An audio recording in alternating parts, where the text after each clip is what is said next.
So when last we left off, several duels were squaring up to basically take place at different locations around the island of Doma. These encounters have been several years in the making as the Domans have been grappling with life after a massacre that occurred to them at the behest of both a powerful international group within the Seven Nation Army and the Doribo Corporation, a Japanese conglomerate that wished to basically steal the land of the Domans. With Doribo Group and the Seven Nation Army working in tandem, the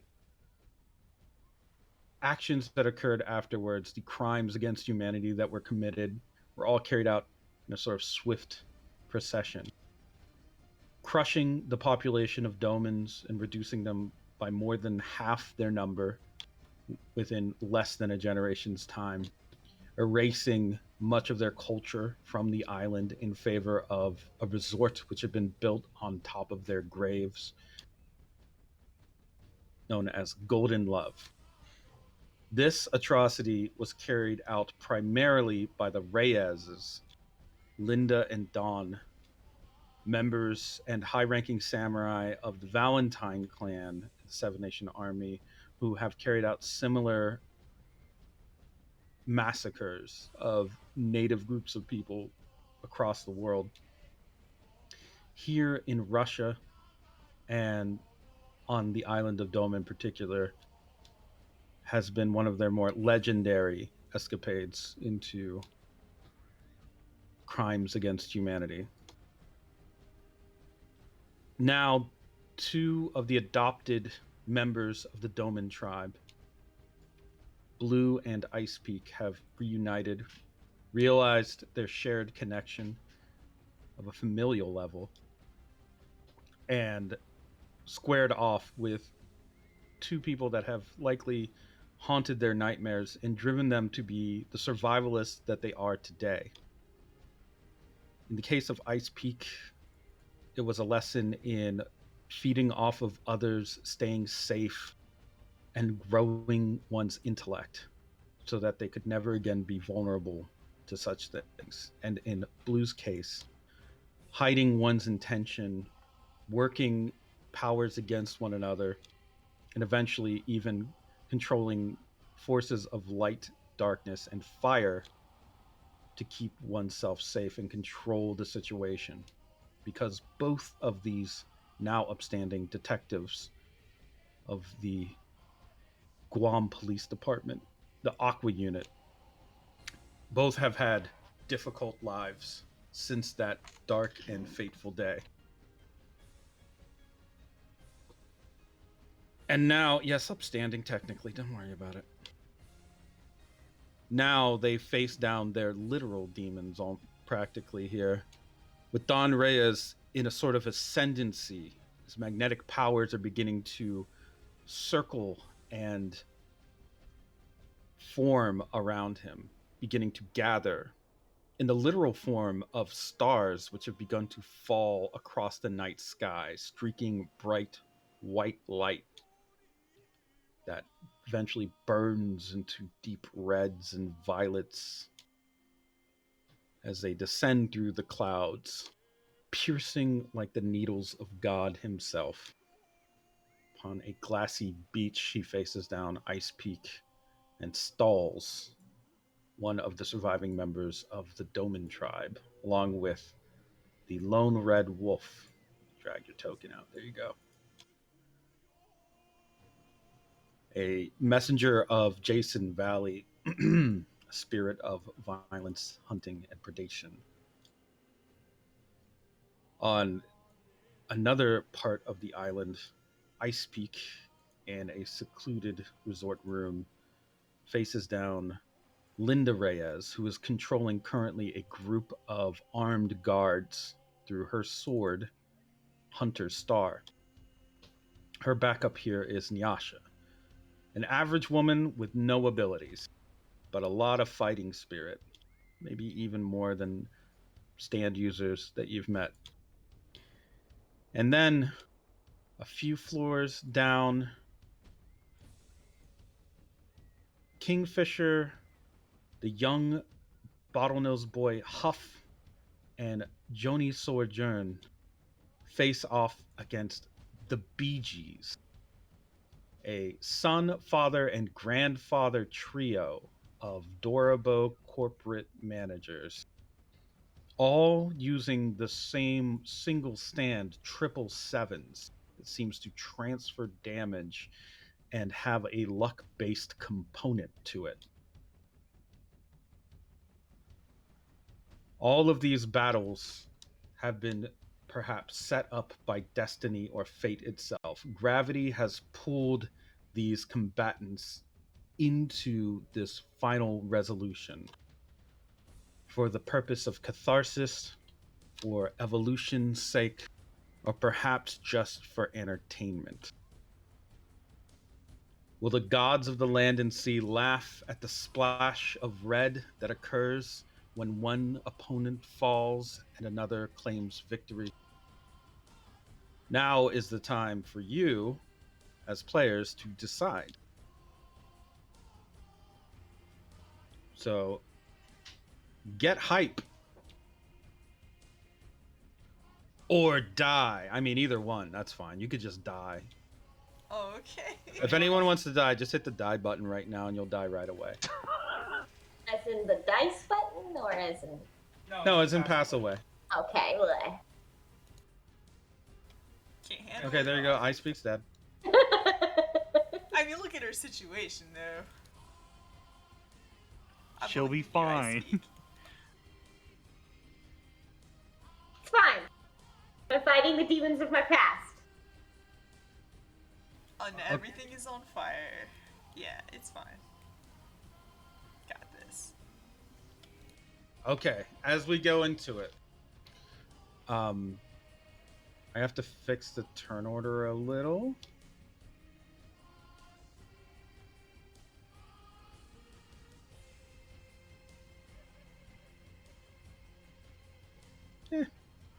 I'll just live with this for now, I guess, till I can.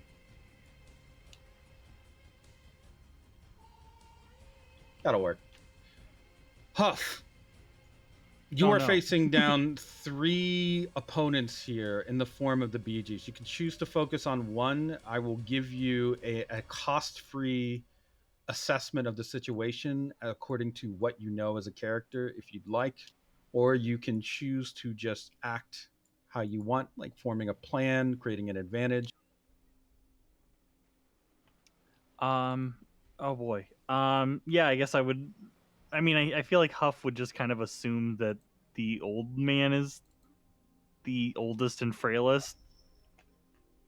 True. So it would make sense to beat him up, but Huff also has to prove that he's the man. So that KLP didn't send him out for no reason. So he may also want to go after the youngest because that guy's gotta be the one to fight. So he probably is a little conflicted on what to do, but he knows he needs to beat these guys up because KLP would beat these guys up for what they've done and how they've treated him and his friends.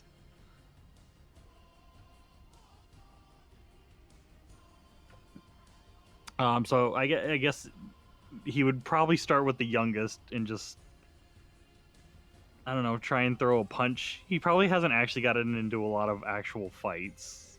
Okay. Because I feel like that's something KLP wouldn't let the kids, like the bottlenose boys, do when he's around. Does that make sense? Probably not. Yeah. No. That he would break up their fights pretty much immediately, and like none of them can beat him up, so it just has to stop when he says so. All right. Go ahead. You're throwing a punch at the youngest BG. Go for it. Give me a. We'll say either a puff. Yeah, that feels like a puff. Damn. Nice hit.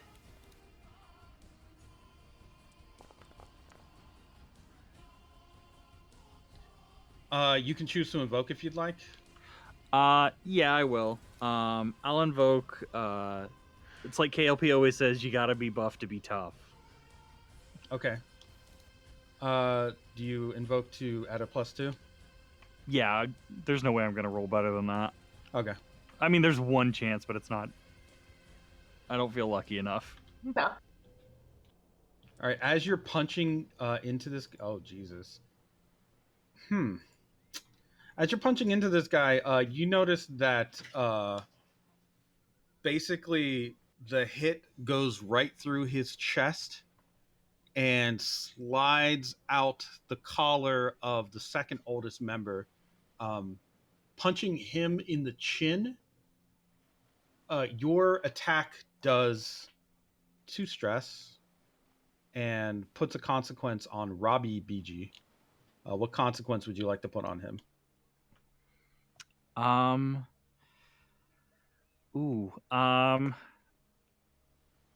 guess we could. I guess just like. I feel like I'm trying to like think of what kind of consequence Huff would say he's done to this guy, and in my brain just says like he beat him up. He's beat up. Well, he's already dazed as a mild consequence. I guess I can remove that. You could just, he looks like he's okay. You could just daze him again, basically, because. Yeah. Okay. Yeah. As he's fighting, he shakes off the daze. He sees that the youngest one is getting punched. He takes up his own fighting stance, and then your fist slides out of his collar, like practically out of his neck, hits him in the chin, and causes him to be dazed again. He looks almost punch drunk at this point because this is the second time he's been dazed. But that's the action you put on him. Up next, Don Reyes is going to take a turn. Ice Peak, as you're facing down Don Reyes on this beach, you've noticed a few things have started to happen. First of all metal on the beach is moving, either swaying gently and lifting into the air, or starting to drag in an almost circular pattern along the sand, occasionally pulsing outwards when you notice that Don Reyes breathes. The magnetic forces that are occurring around him are actually going to interfere with any metal that you have on your person. Now, I'm assuming you have buttons on your uniform. Is there any other metal? Oh, You have a chain on your hair. I have chain on my hair around my waist, and there's also like just a bunch of scalpels and medical instruments inside of her body. Oh, that's bad. Okay. Give me a roll against this real quick. I feel like as soon as she feels the pulse, she might try to weaponize them. Maybe. I mean, you could let them out of your body if you want. That is going to. I'll let you let them out of your body, but that's going to give him a +2 on his next roll against you because he is obviously not unaware of magneticism. Yeah. Yeah, I guess she opens up her lab coat like a flasher, except inside it's all eels holding on to like taut medical equipment, all like trying to go straight forward, and she just lets them go. Okay. As Don Reyes appraises the incoming metal, you notice that he doesn't draw his blade to deflect them. He begins to touch them with 2 fingers, his middle and index finger, as they come at him, almost like he is just swatting them casually away. Each time that he pushes one away with his fingers, you see that they flash brightly like they've just been hit by a charge and begin to pulse with electricity. He has synchronized his magnetic field with the metal that was inside of you. If it was still inside of you, this could be a huge problem. And if you still had your wound, your biggest, we'll say, magnetic shrapnel shard, you would also be feeling that. But because you removed maybe the largest one, you instead only feel that some of the little pieces of shrapnel that are still in you are being like pulled. He just hasn't made contact with them yet. I do have a small idea for the. Woo! I'll worry about that later. He has rolled to set up a death hail of metal against you. But he is not going to execute it yet. That is a roll to create advantage. Oof. You can. How would you stop him from being able to set up this advantage? Ah. This is the He's part where making you... like a puzzle of like metal, Yes. so I should try to think her way out of it. I do have, well, the big chunk of memory metal that I pulled out. I Yes. kind of wanted to like she'd suck in water from the beach into her chest and surround it with eels to kind of make it float there like a compass, like a water compass. Okay. So she can try to predict his attacks. That thing is going to By spin wildly right now. probably. He hasn't cloaked himself quite yet. He hasn't shrouded himself in metal, but when he does, that may be useful. For now, he's Okay. just manipulating magnetic forces so strongly that it probably would spin quite a bit. Remember last week I did say that if you need it, your stand can make recommendations to you. This is going to be Okay. true moving forward for any of you. Your stand may not necessarily talk, but it could do something independent of your command that gives you a very strong hint as to what you can do. This is going to be limited, and if it's relied on too much, it will start to cost fate points. But for Okay. now, this can be a good starter. So we'll just say first one's free, like a drug dealer. Thanks. Hmm. Do you want a hint from your stand? Sure, it can creepy whisper to me. It's got several faces. Is that how you imagine the voice is? Well, like that how I imagine it would be like one face would start the talking and then it would go along to the other faces in like sort of a whisper. Yeah. So yes, your stand manifests behind you and begins to instruct or communicate with you. This may be the first time that you've actually communed with this power that you've been given by the blood pearl. You can feel it like a cold presence over your shoulder, but it is comforting, like a cool breeze on a hot day, not like the cutting wind of winter, at least not to you. The stand Death No More, composed of robes in these metal masks and various eel bone decorations, whispers to you words of power and says, "Well, the holograms that I make are largely fragile. The eels that they can carry are very real, and to the naked eye, the facade of life looks just as real as those that draw breath." In other words, he is saying that your holograms can carry your eels in them, and in that way can potentially be used as cover or sneak attack. Okay. Do I have enough bodies to make holograms in this beach? Do you want to commune with the dead here as this guy is charging up? Yes. Okay. Give me a brain trust roll.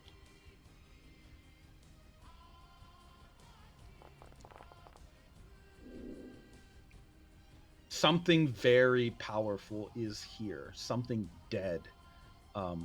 It's hard to tell what it is, but it feels familiar. Extremely familiar. It is too large to pull out currently and may be one of the most prominent holograms you've ever manifested. Not that you've done many. This thing feels like the soul of a titan. Whatever it is here on this beach, and you can pull part of it out. When you do, would you like to manifest it like around you? Sure. Okay. One rapidly punching arm manifests near you. It's just punching at the air very quickly, doing aura basically, floating there. It's punching the air. You can actually feel air coming off of it. For a hologram, this looks extremely durable in comparison to what your stand just told you. Even Death No More is somewhat surprised at this result. That arm could provide you with some cover. If you load it with one of your eels, it may be even more potent. But for now, we'll say that you have a +2 against Don Reyes is +3. He's created an Okay. advantage. You've created an advantage.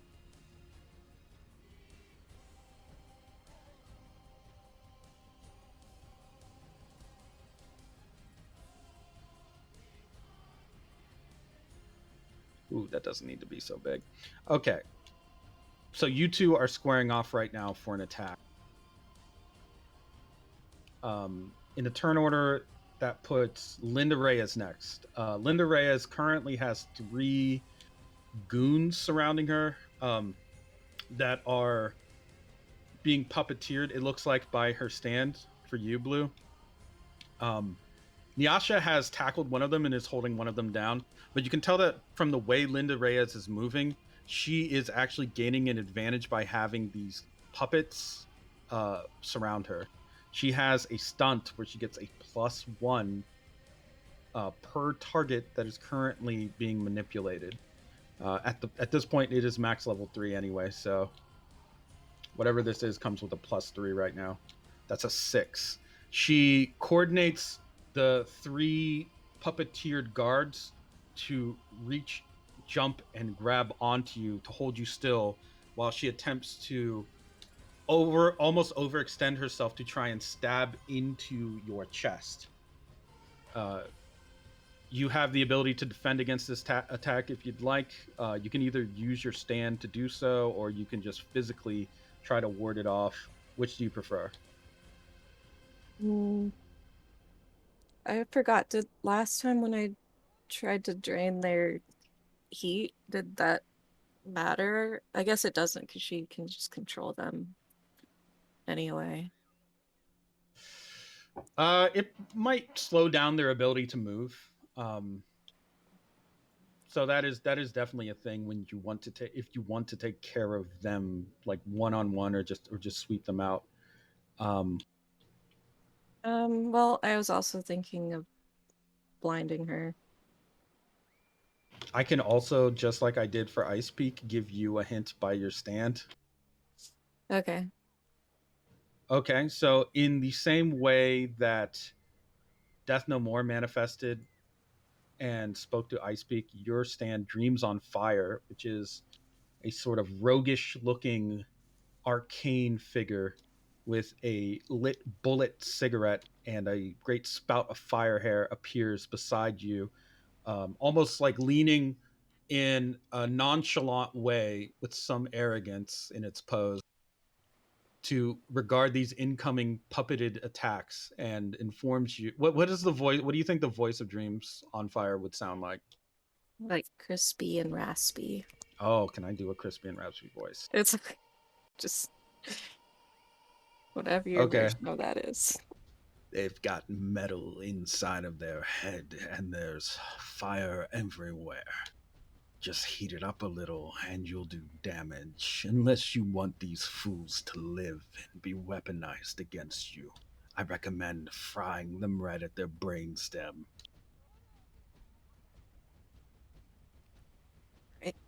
Wait, so you're saying that what they're being controlled by?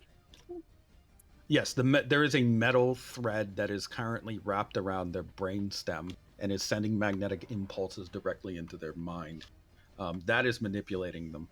You can either superheat that to char basically their brain and disable them, or you can try something a little bit more humane. It's up to you.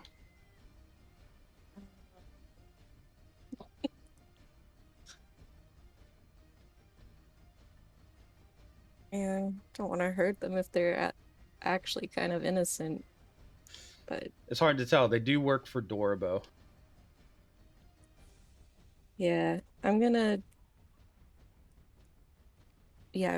draw heat from any enemy's body that I can, and whatever else is around in the room or area. Okay. So like electrical outlets, heaters, that sort of thing. Yeah, as much as I can. We'll say in this Sure. room, there's one of those Japanese heated tables with the blanket. Oh yeah. Why That not? works. Oh, You don't even nice. need to spend a fate point on it. But I do want to draw heat from their bodies and Linda's body if possible. And Yes, I will. Katatsu. Yeah. Hmm. Okay. Give me a power roll. You're rolling against a 6 to see if you could stop her attack and like carry this out at the same time. So don't be afraid to spend fate points if you need to. If you spend 2, you can meet it. I would probably recommend doing that because it will disable the guards further, at least. Yes, I will spend 2 fate points. Okay, what do you invoke? I will invoke my need to maintain control of the situation. And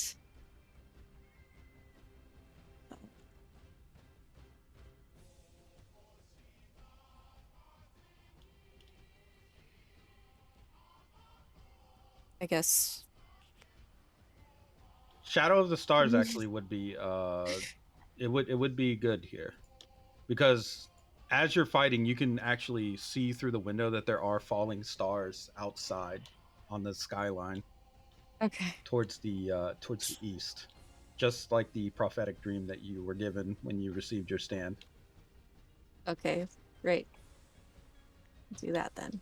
Okay, so as you draw out heat and then reinvest it within the silvery threads within these guards' heads, more or less, you can see the back of their neck begin to sizzle and their bodies begin to stiffen as they go cold, and their eyes blank out and they drop to the ground.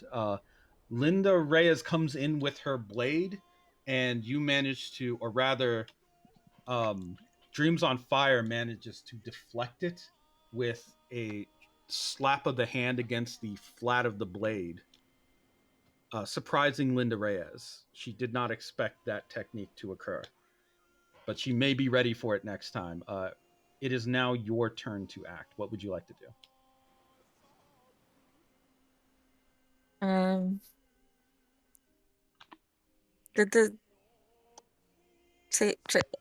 did drawing out her body heat matter or affect her at all? It's not as effective because she's currently encased in like the kind of resilience that a stand user would have. So you can't like just pull all the heat out like you would a normal person. She's got this basically like aura of protection. As long as she is able to fight, that ability will not be as effective on her as it is on the guard. I guess while she's kind of surprised, I could try to get in an impale on her. Okay, go for it.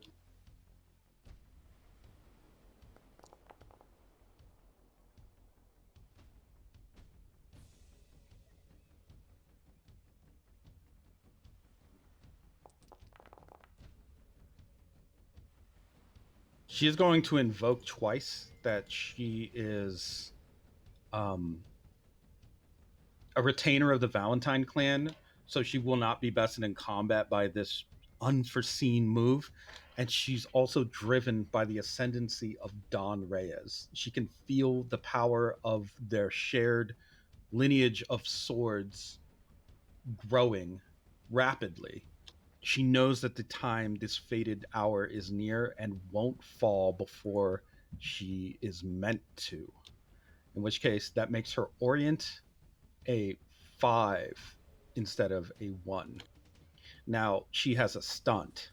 You notice that as she's defending herself with her blade, she's actually turning your body and your positioning in a way where you can actually feel almost the magnetic alignment of this close contact with her sword. As she turns you clockwise, 90 degrees from your original stance. You can choose to let that stand, or you can use your last fate point to stop this, but she will gain a +2 on her next attack because she has reoriented you. It's your call. Okay.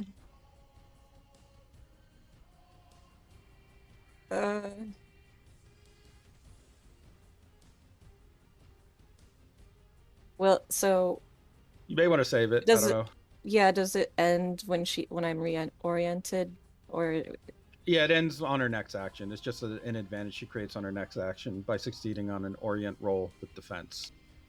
Okay, I'm gonna let it Okay. happen.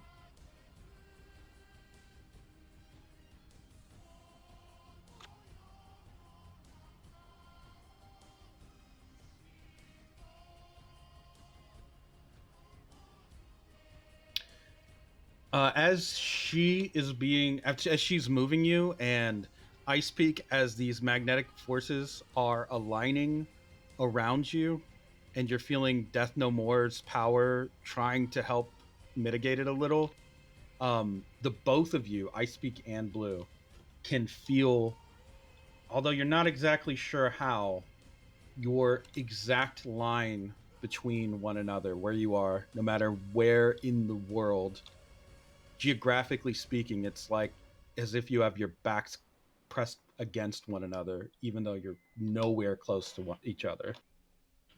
In this way, it is possible for the both of you to commit to a squad action on your next round if you want. I will explain more about how that works when it gets Ooh. back to Ice Peak's turn. For now, Kingfisher, you've just seen Huff punch one of the BGs and another one of the BGs take the hit. You have the ability to intercede and join your friend in combat, your young trainee, your apprentice. He would never let you call him that, but you can move up here with him and join the fray. Which of the BGs would you like to attack? Well, in a group fight, it's always smart to go for the leader, and that's probably the oldest guy. Even though there seems to be some weird transfer thing, it's good to attack him anyway. As you're squaring up with the old man, you see him push his glasses up and snicker. You remind me of a young man I killed when I was in my 20s. It was over a woman. She died too. And then he makes the come hither motion with his hand. I'm sorry, you sound like you have a troubled life. But, you know what, he's just gonna run up to him and just give him a headbutt. Okay, go ahead and do an attack.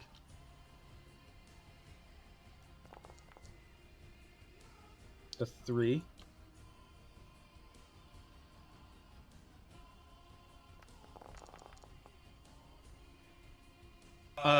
You can let that ride, or you can roll some. You can spend some fate points.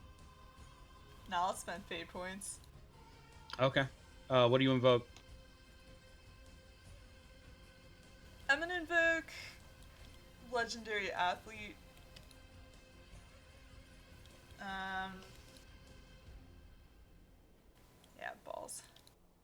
Yeah, I'm gonna use 2 fate points actually. Definitely Human and Legendary Athlete to +4 that. Okay.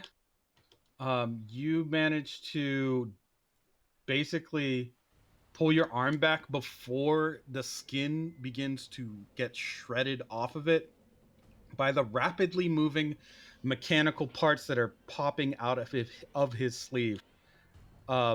Mori just lets this happen while crouching, and he has a very wicked smile on his face, almost impish, as these machines just seem to be emerging from within his clothes. He is going to make a follow-up action. Okay. Goodness.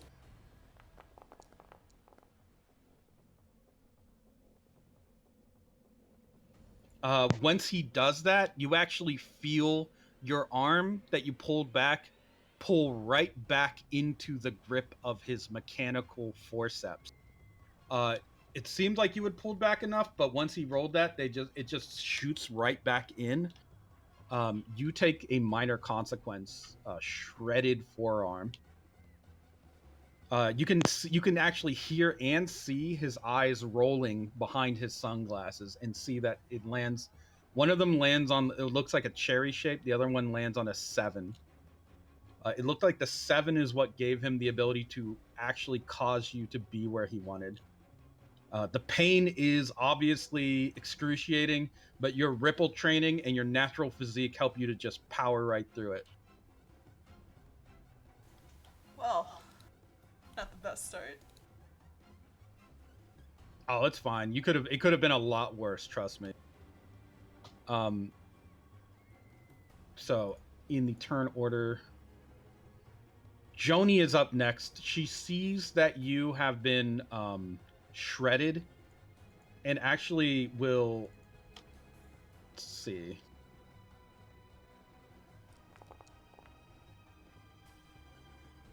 She's going to punch the wound on your arm, removing it. It just looks like a little paper cut. You can remove that you have a shredded forearm. She is instead going to take that consequence for you. Kingfisher's gonna look confused.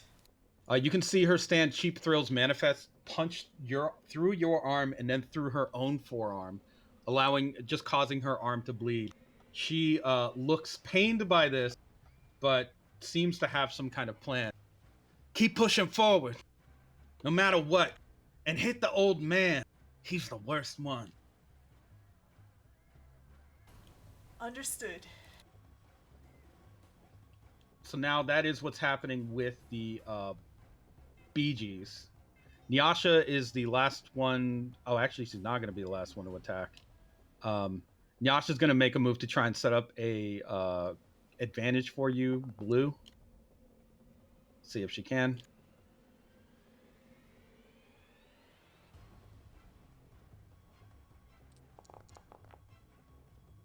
She can. While Linda Reyes is busy, Nyasha actually will throw the guard off of her and pull the gun that he has and begin to fire at her. Linda is currently distracted, just deflecting these bullets with her sword, but she still seems like she is going to have some sort of small advantage on you with the orientation that you are currently in. That gives you a +2 to your next roll.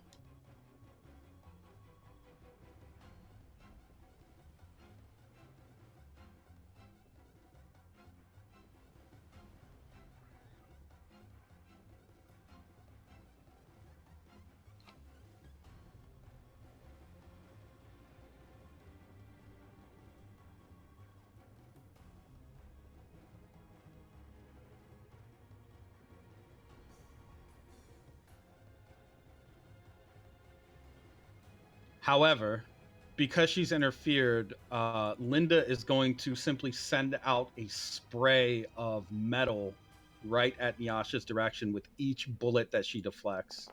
Oops, didn't mean to roll twice. Take the first result.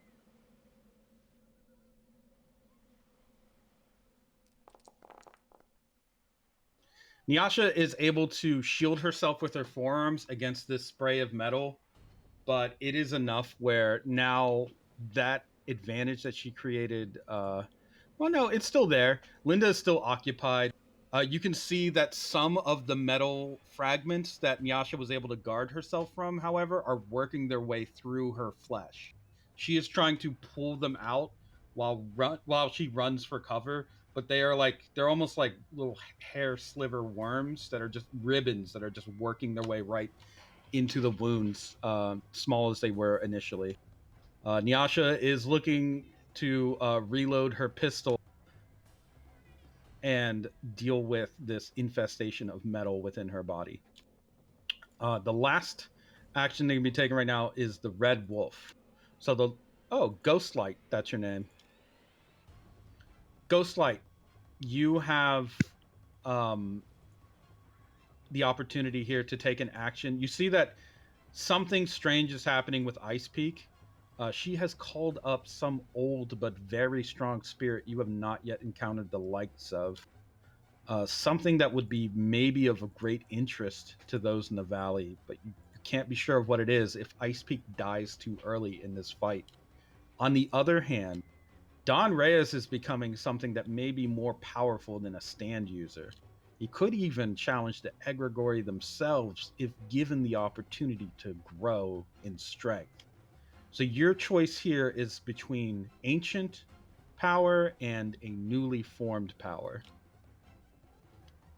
Which would you prefer? Ghostlight. Ghostlight doesn't like this idea of the newly formed power, I think. I mean, it would be interesting, but the ancient one smells more homely. Okay. What would you like to do to help out Ice Peak then? Her survival is actually quite important here. Is it weird to like howl and kind of have that as an advantage of like it's being kind of like a hallucination kind of howl where like just the sound creates kind of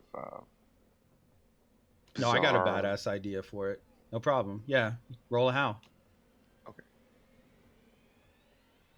Let me.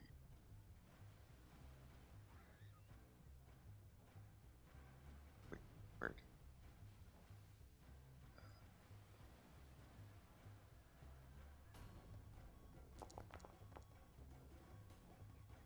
You want to fate point it? Yeah, I'll fate point it. Let me give you a +2 in howl. I mean, you're not a minion, so you probably could use extra stat budget, and we'll figure out stunts in a bit.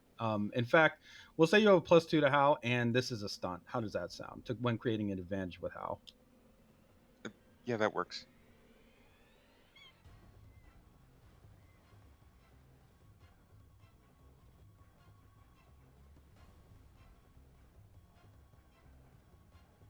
Go ahead and are you going to use a fate point to reroll?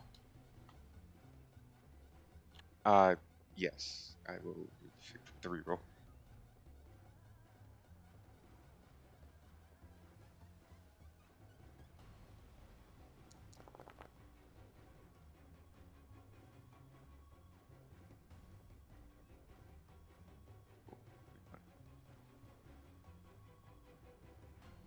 Okay.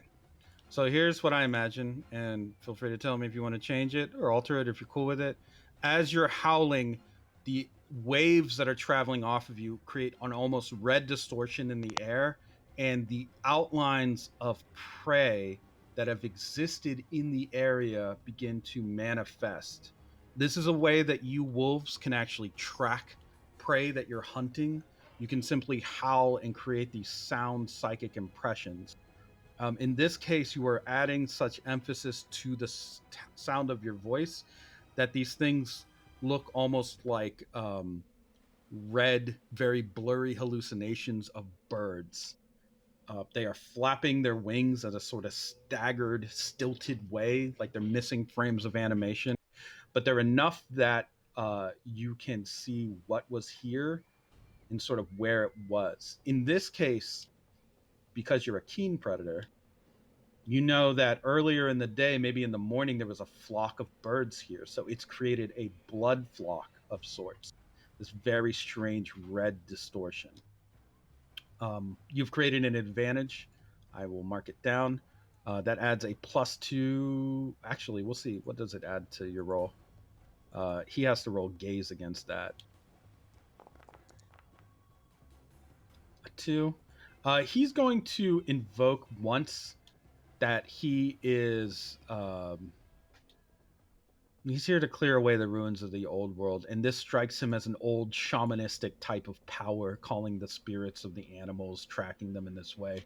He seems almost spiteful as he beholds these birds and identifies you, Ghostlight, as another one of his enemies. You still create the advantage of a +2, though. It's just that he keeps it from being a +3 at the very least. Oh, okay.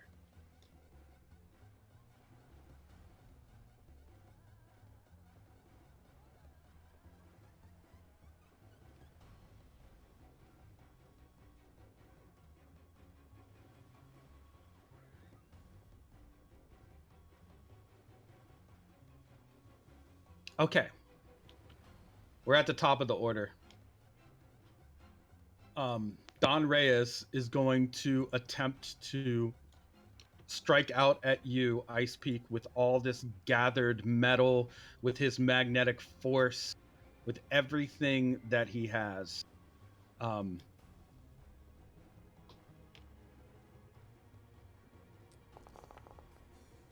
This is coming at you as a 13. Oh, jeez. You have this is coming at we'll just leave it at 13. That feels fine. Yeah. You have a +2 from your own advantage and a +2 from the advantage Ghostlight has made. This feels like an immense strike against you. It is again, since this is technically a new scene, he's using his stunt No Quarter, which you can see on his sheet.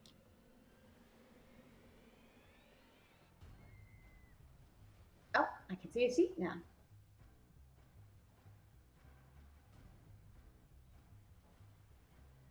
Oh, upset.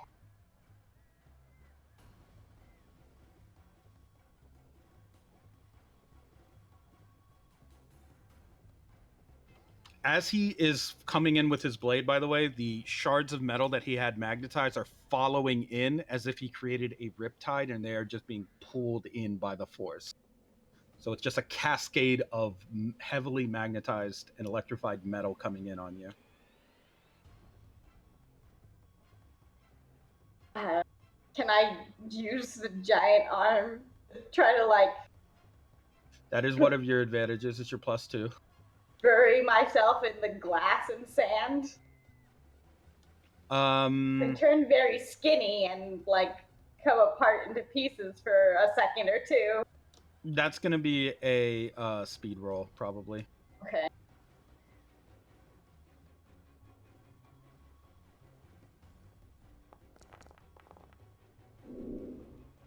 With a 5. How many fate points do you have left? Since it reset, All of them? yes. Okay. Well, this is still a 13 versus it could be a 9. Do you want to just take 4 shifts of stress?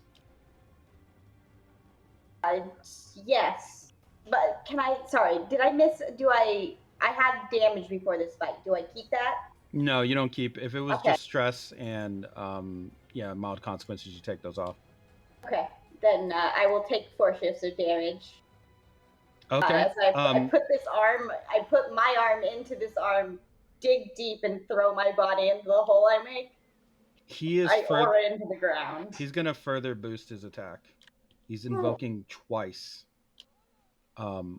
He's invoking that he is a Valentine clan member, and that when he pulls his sword, there is no more games to be played. That turns his 13 into a 17. So you can continue to eat that stress, or you can burn fate points. Don't worry about your 4 stress right now. How many did I have to spend fate point wise already? Just so I'm 1, I believe. okay. So and he's spending to do more. He's spending to do more. His score is up to a +17. You are currently at a +9. Ooh.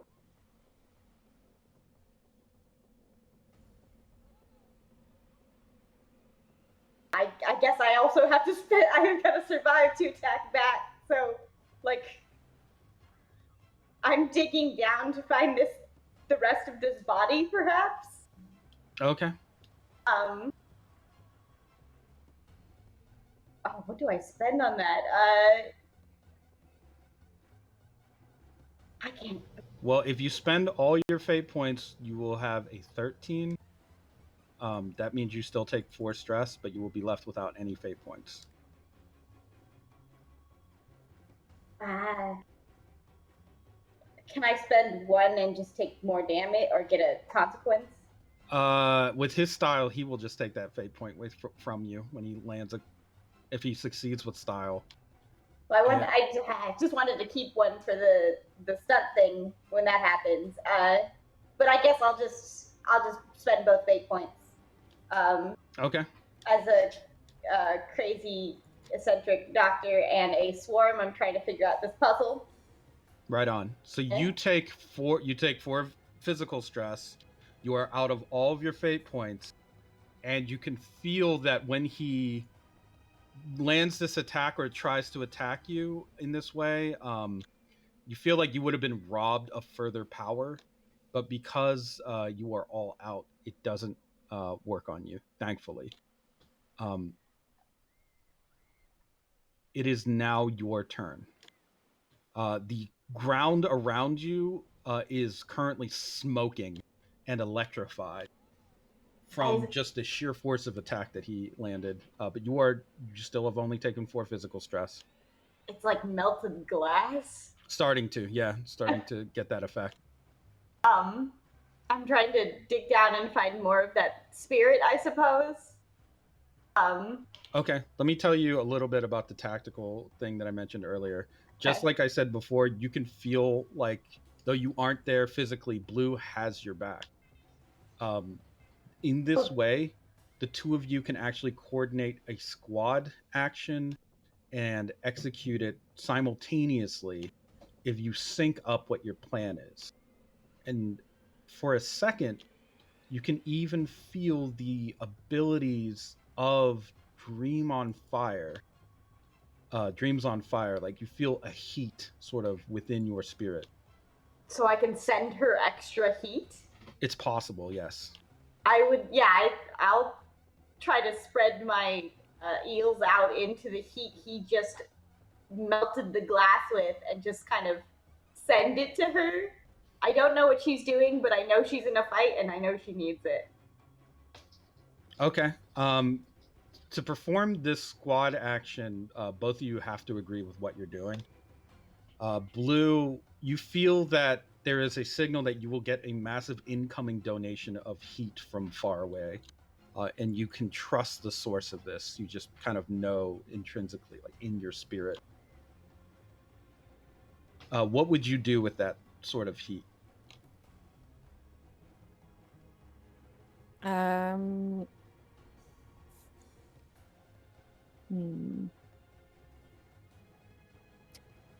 mean, I could just directly attack. Well, Linda has some kind of shielding over her. You could just have your stance spit its bullet out right at her with a superheated charge, if you want, almost like a plasma bolt. Yeah, I was going to use blind on my next turn as well, but what order did I? Don't worry about it. Just okay. So if you had that incoming heat, you could use it to basically fire a plasma bolt right at Linda Reyes. That is one option that you have. We'll see. For right now, Ice Peak, I need you to roll Slither. No, give me a tactical roll, actually. Okay, a 4. While you're digging into the dirt to find this remnants of this guy, whatever this great spirit is. Huh. Okay. So you can feel the overcharge of Don Reyes as he continues to try and stab into the sand to catch your eels before they can make any further progress. And actually, the little arcs of electricity coming off of his blade scorch the surface of your eels, but not enough to do significant damage. Just enough to let you know that the stove is hot before you grip it. You can continue to do your search, but you can also redirect your heat through those eels. And once you do, bounce your holographic cells off of your eels. Yeah, exactly. Like the holographic cells will begin to sway off of them, their bodies, and blow away on the wind. Oh, so dead eels are dying, but they're coming back as holograms? Oh, no, they're not dying. It's that your eels are shedding these holographic cells from your stand. Okay. Because the eels are you, and the stand manifests from any part of you. Right. So it's spreading out into a thinner, wider net. Kind of. It's just it's just blowing away on the wind. It's dispersing the heat. Ah. So in that way, you are able to locate more parts of whatever this great being is Pulling it out will require another round. Until then, you can redirect that heat towards Ice Peak, or I'm sorry, towards Blue. Okay. Blue, as you are dealing with Linda, she has reoriented you and will just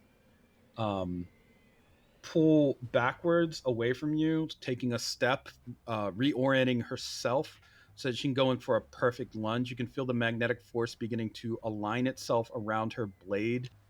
And you can actually see the air in front of you ripple a little bit as if you were being separated by a thin layer of water that is being aligned vertically between the two of you. She is going to attempt to just land another perfect lunging stab in your direction.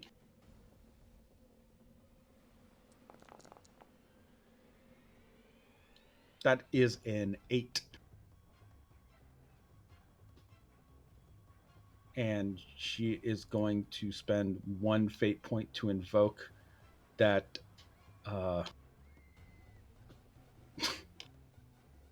I don't know how to pronounce this. I listened to the Google translation. This is her motto or quote.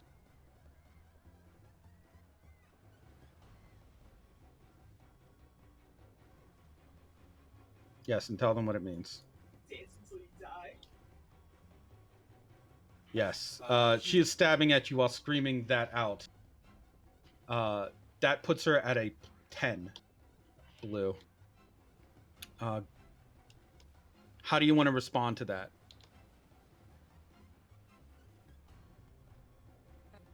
Well,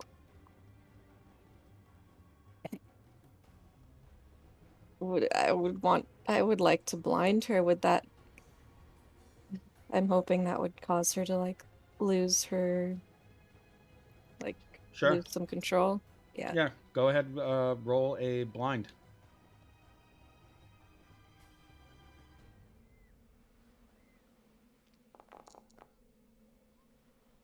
Oof. I would recommend invoking. Actually, I will give you a compel. Right now, you can allow this attack to come in without spending further fate points. Other than the one you would likely spend to re-roll this. So basically, I'm giving you a compel to accept Linda's attack, but I will let you re-roll once. It's basically a free re-roll. Okay. So try to roll high.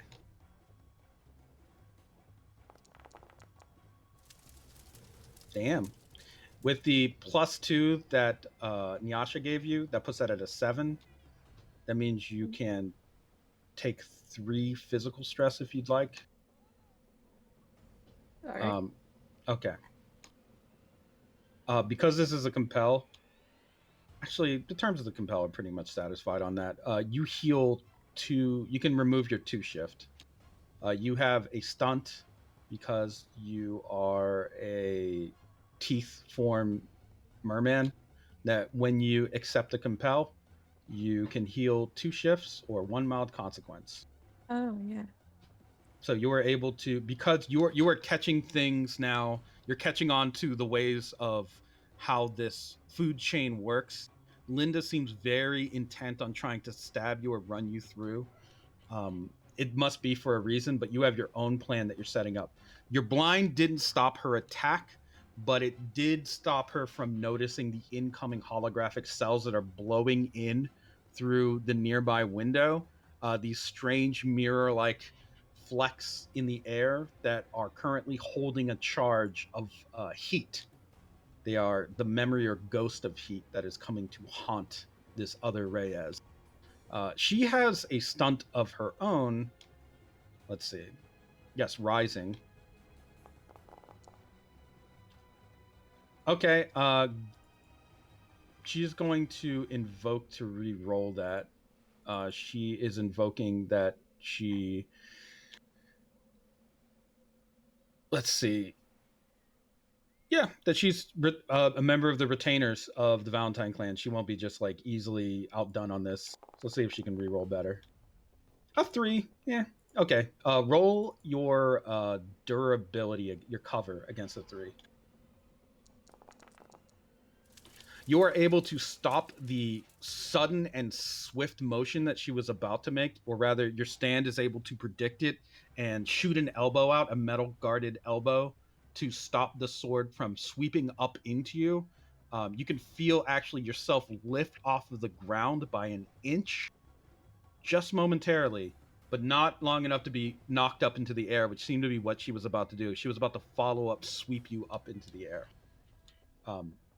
That is her turn. Now it is your turn. You have the heat donated to you from Ice Peak, and you have well, you already used your advantage, I think, from both these advantages have been used. So you have the heat donated to you from Ice Peak, and now is the time when, if you want, you can execute your tactical squad action. Ice Peak. If you were to recommend something that Blue could do right now, what do you think it would be? She has a super heated amount of these holographic cells that you've blown her way through the wind from the beach. She has kind of the connection to you for survival and the shared hatred of the Reyes. What would you like her to do with this fire? Oh, She can redirect things, right, Linda Reyes? She can manipulate metal that she implants into the bodies of others.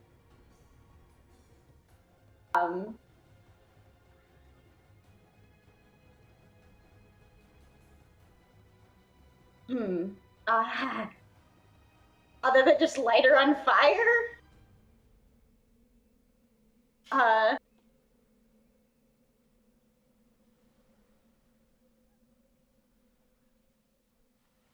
Well, If there's anything, you could heat any metal that she has on her. You could heat parts of the floor. You could heat electrical outlets. You could heat anything around. You could heat any fillings she has. Technically, you could just blast her in the face with plasma if you want. You could you could really do anything. Very particular biology. So, can I give her a place to heat that would like disorient her so she can't control the like reorientation power as easily? Sure, if you superheat certain parts of the face, including I think the bridge of the nose and a few other places, you could probably cause like a little bit of brain damage or disorientation. You could also superheat certain parts of the muscle or even the organs to cause problems. You could superheat the air that she's breathing around her so that she just could scorch technically her lungs if she's not careful. There's a lot you can do. Could boil the saliva inside of her mouth if you really wanted. Yeah, She I mean, a ripple user? She is a ripple user. She is a ripple user. Hurting her lungs would disable her quite a bit. It's true. Okay, I could have my stand try to shoot that hot bullet. Plasma blast? Yeah, right to her lungs. Well, not her. Okay, just shoot her right in the chest with it. I guess. I mean, it's hard to breathe with a hole in your lung. It's a super hot hole in your lung, yeah. Go ahead and give me an impale roll.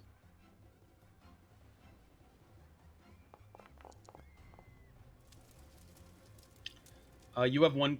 Well, you have more than one. No, you have one fate point. You can use that if you want. But before you do, Ice Peak, give me a multi-surgery roll.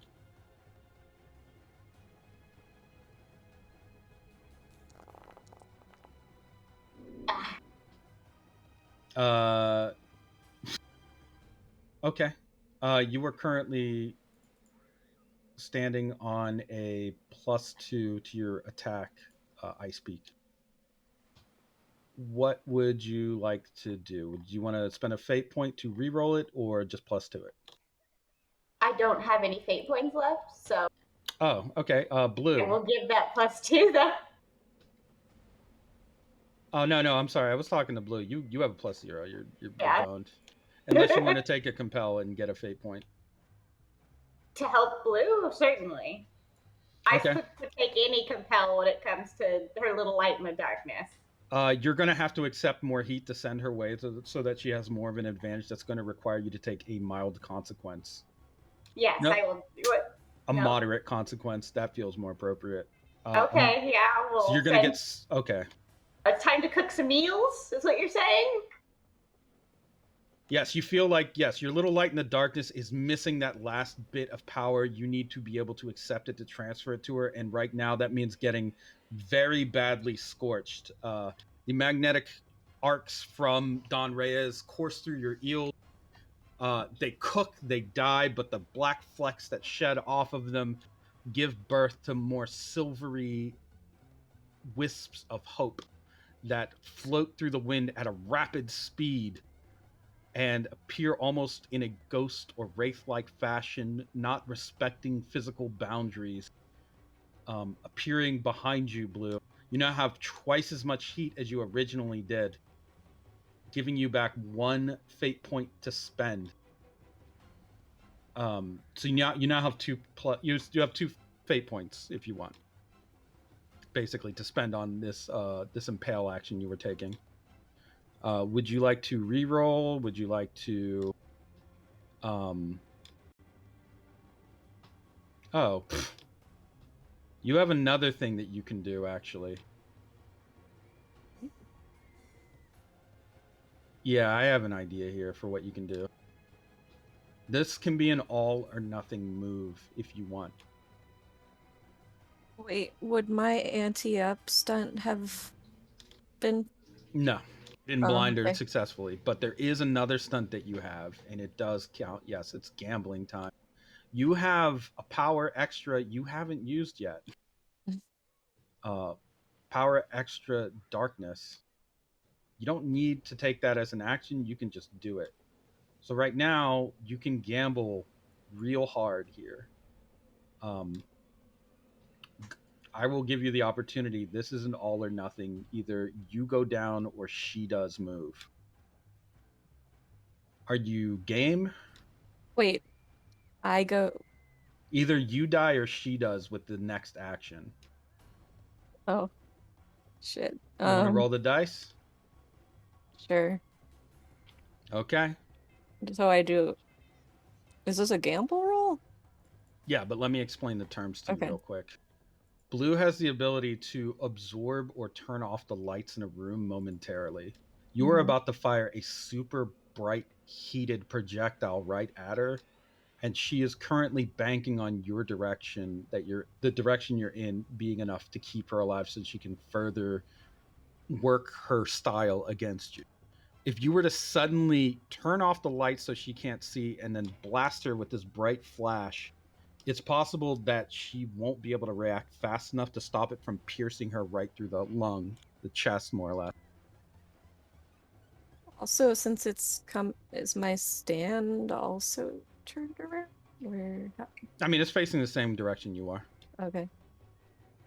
So, if you're game with those terms, then you would want to give me a gamble roll, basically.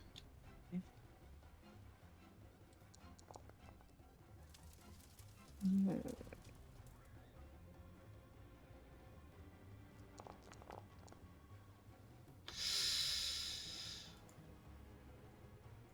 Okay. Did I have? Was that a fate?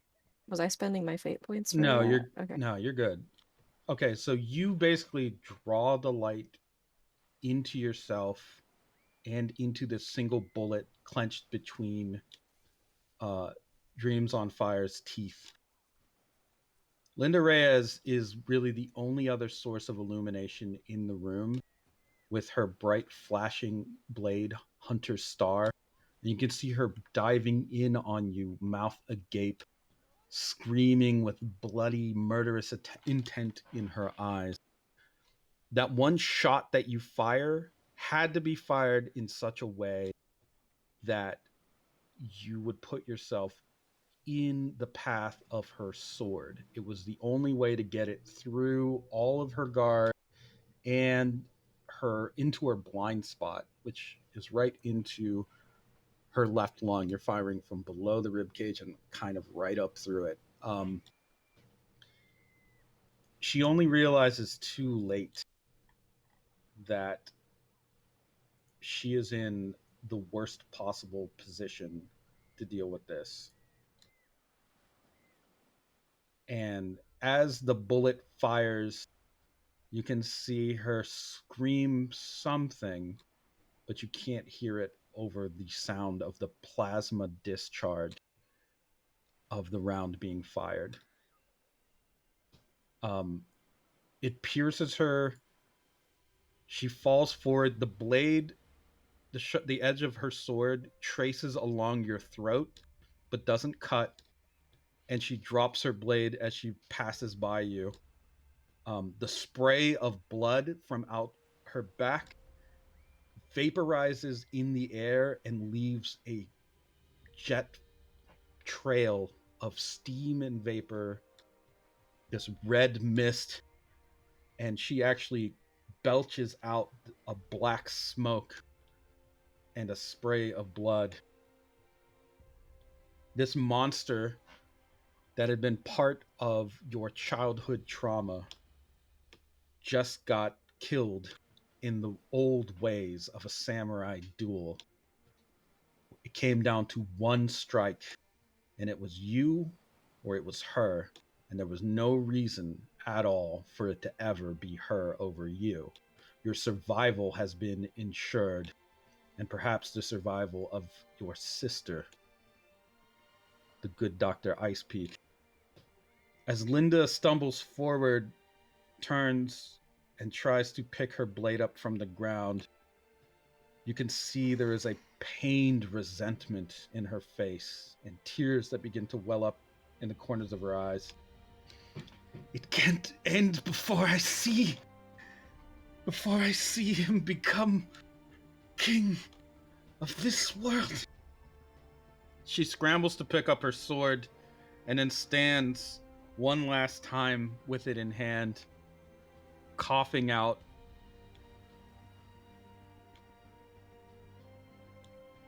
And then she charges at you one last time. She is without a doubt dead. She is going to die right after this motion. There is no way a human can survive getting blasted with the equivalent of a plasma charged anti-tank round through the chest. It's a miracle that she is even on her feet. How do you want to finish her off, or do you even? Mm.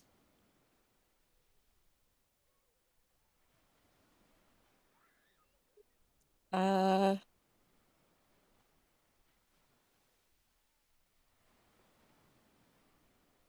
all right. I don't want to let her die. How she is. You want to let her die? Like, just yeah, let let it play out. Okay. Do you turn to face her, or do you just let her die behind your back? No, I turn around. Okay, you managed to catch sight of her running at you, charging, falling forward on the one knee, coughing into her hand, dropping her sword, and then falling face first onto the carpet of the hotel suite that you're in. A small fire begins to burn on the carpet around her. No, she actually, you notice that she dies in a very strange position. It almost looks like she is in mid jump or charge, as she is down on the ground with her legs and arms kind of in strange sort of just hold. And you can actually see at certain points along her body There is a glowing light connected with lines, almost like a constellation. Like she is part of it, or a constellation unto herself.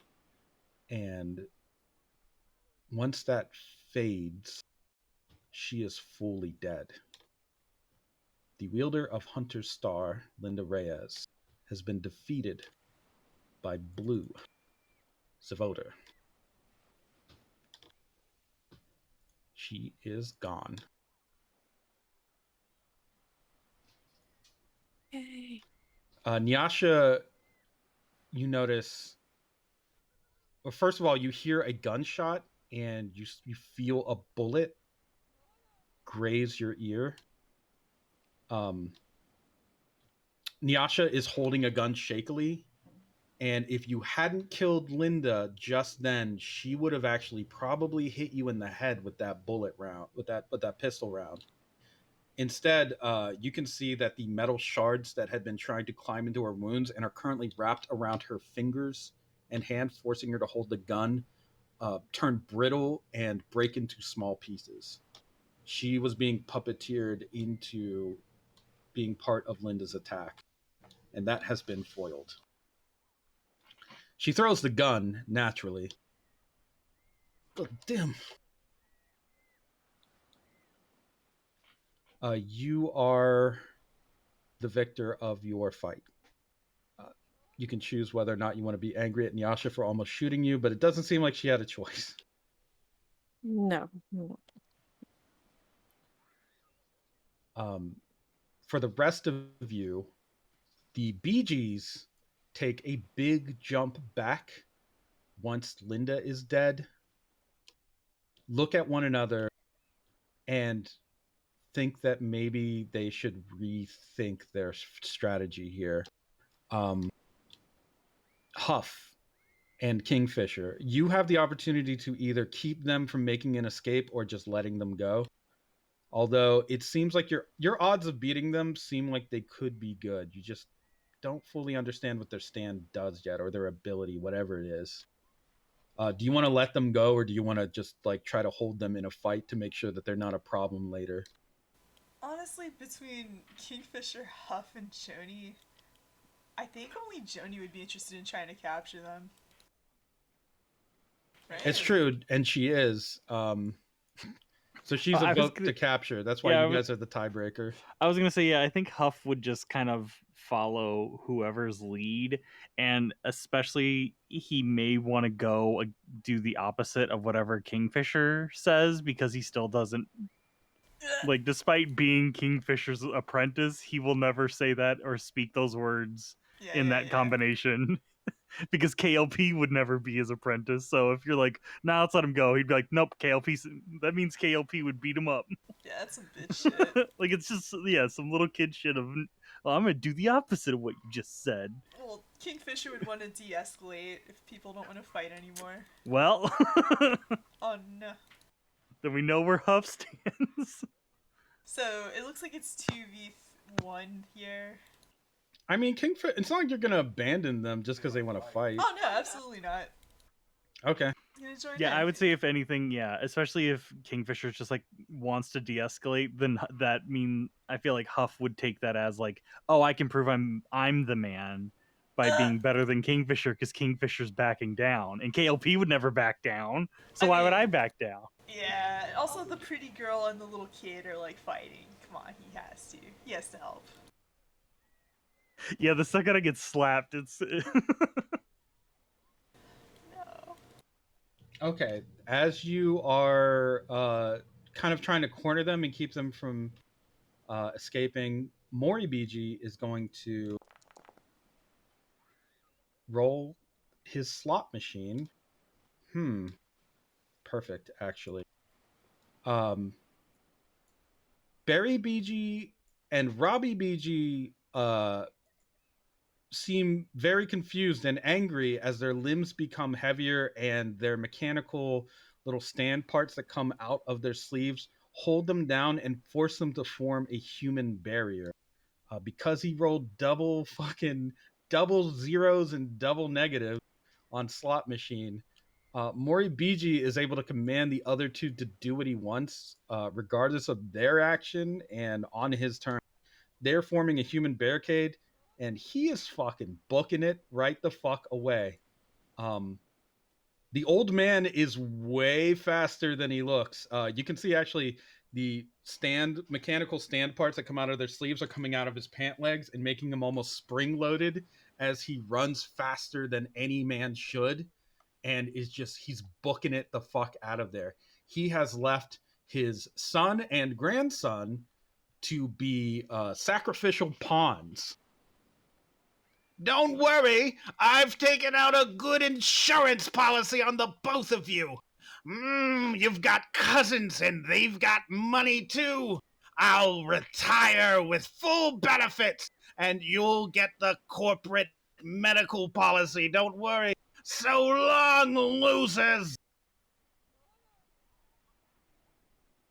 You see him tuck, roll, and basically eject himself out of a vent in a wall, that looks like way too small for a person to fit in, but for a small, almost flea-like person like he is, he just goes right in, sinks like a basketball in a hoop. Wow, what a great guy. You can hear him rolling and clanging around in the ductwork and laughing.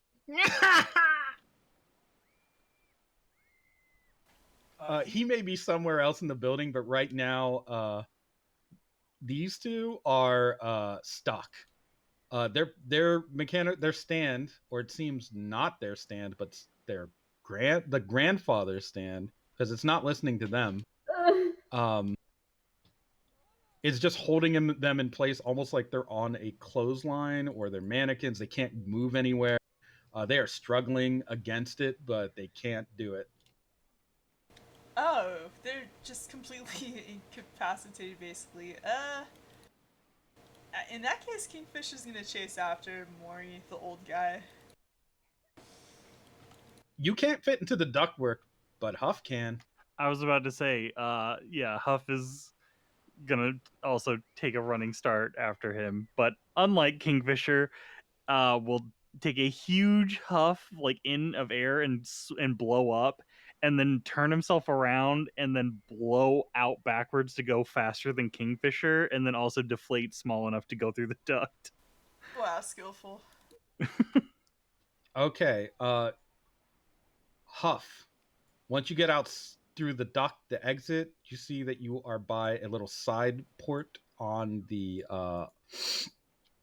building itself, leading to an artificial river that has been cut through the island for the sake of the resort, and the sound, very not far away, of a speedboat starting up. You see that the old man is currently engaging. It looks like a very advanced Dorbo branded speedboat, and is preparing to make his escape. There are suitcases full of money packed into the back, as well as what looks like a Japanese woman that is confused, and a couple bottles of rum and other, probably sake. There is an imitation sword propped up against one of the seats. This guy is making his escape, and he has a woman, some shitty weapons, and a lot of money.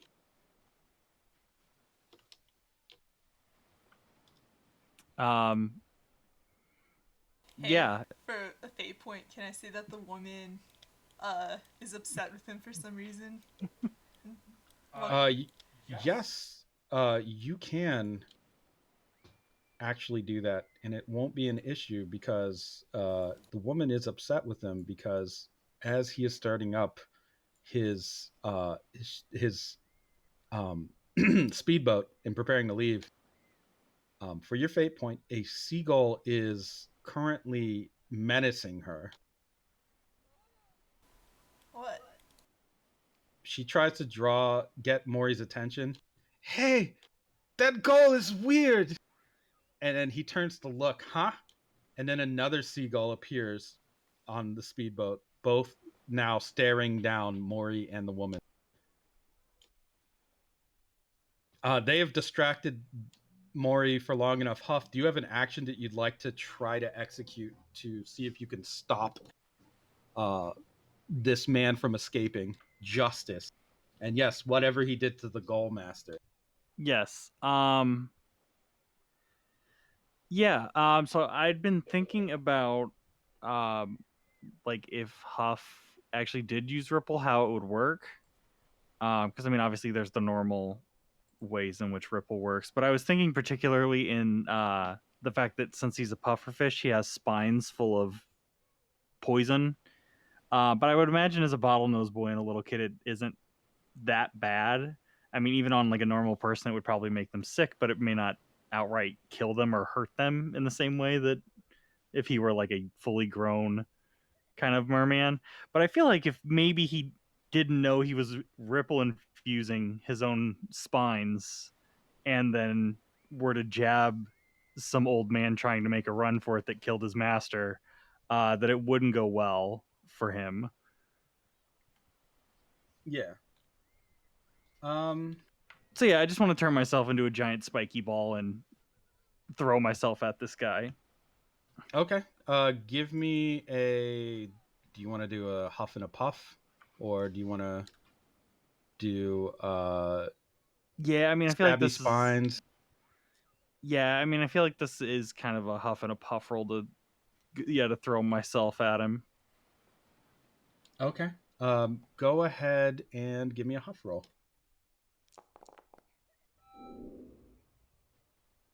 Let's see if he can meet that.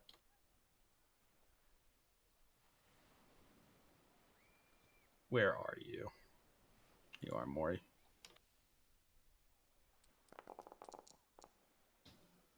Oof. He can't. You bash into his ship with your spikes and begin to stab into his skin as he's trying to swat away these seagulls. Ah! I hate children! And I hate you even more, you weird little sushi roll. I'm going to flay you alive! I will beat you up because that's what KOP would do. You beat up also Goldmaster. That's why the seagulls are mad at you because they know better. Because Seagullmaster told us that all seagulls are old sailors, and so they're all like ghosts, but they're birds. Huff. Is he and like Huff is like stuck to him and like beating him and like biting him, like he's just being like the shittiest little kid as he's doing this. Huff, you notice this because you are facing it. He does not. A very strange thing is happening behind him. It looks like a wave is rising. And it does not look like that wave is normal. It isn't coming in from anything. It's just, it looks like water just welling up and creating almost a hill or mound. This is not something you're doing. What would you like to do here? That thing is maybe going to fall on him or something, but there is an innocent woman also in the boat, or she may be innocent. You can either just try to get away from whatever's about to happen, or you can try to save this lady, or you can try to take the money, or you could do everything that you want. You could try to take the money, save the lady, whatever you want. Passive difficulty on getting away from this is going to be, we'll say, it starts at a 2, and everything that you want to do adds another +2 of passive difficulty. For example, you want to save the lady and get away, that's a +4. You want to get the money and the lady and get away, that's a +6. You could also take the cool replica swords. Oh no, you didn't you didn't mention the one thing every kid actually wants. I swords. know. Oh no! I would say he probably would take the lady. I feel like that's something KLP would try to instill in them, or maybe at least do. If nothing else, he saw KLP was taking care of the girl he doesn't know, who might be a new member of the Bottlenose Boys, but since he got dragged off with Kingfisher, he doesn't know. Yeah, you've seen him. So he doesn't know Maddie, other than yeah, and then Kingfisher's also nice to girls, and I guess he figures he should probably be nice to some people too. Yeah, KLP is pretty nice to the people.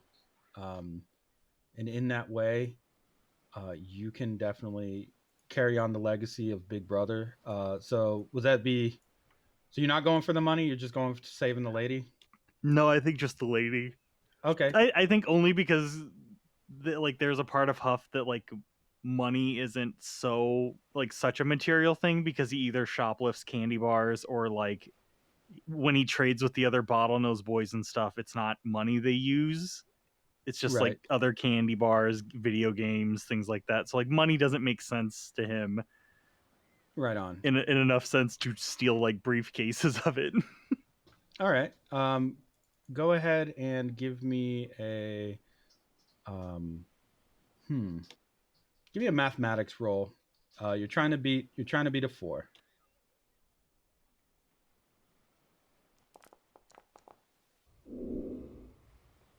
Oh, Yeah, I'm gonna re-roll that. yeah, please do.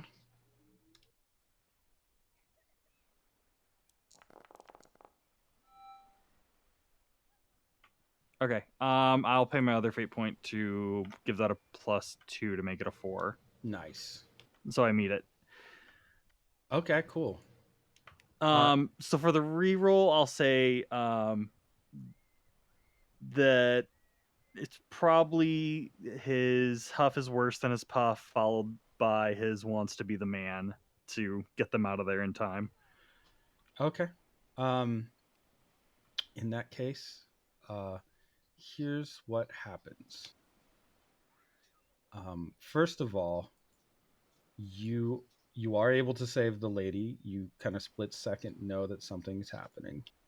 Second of all, you see what looks like while Mori is attempting to pull one of the replica swords to attack you,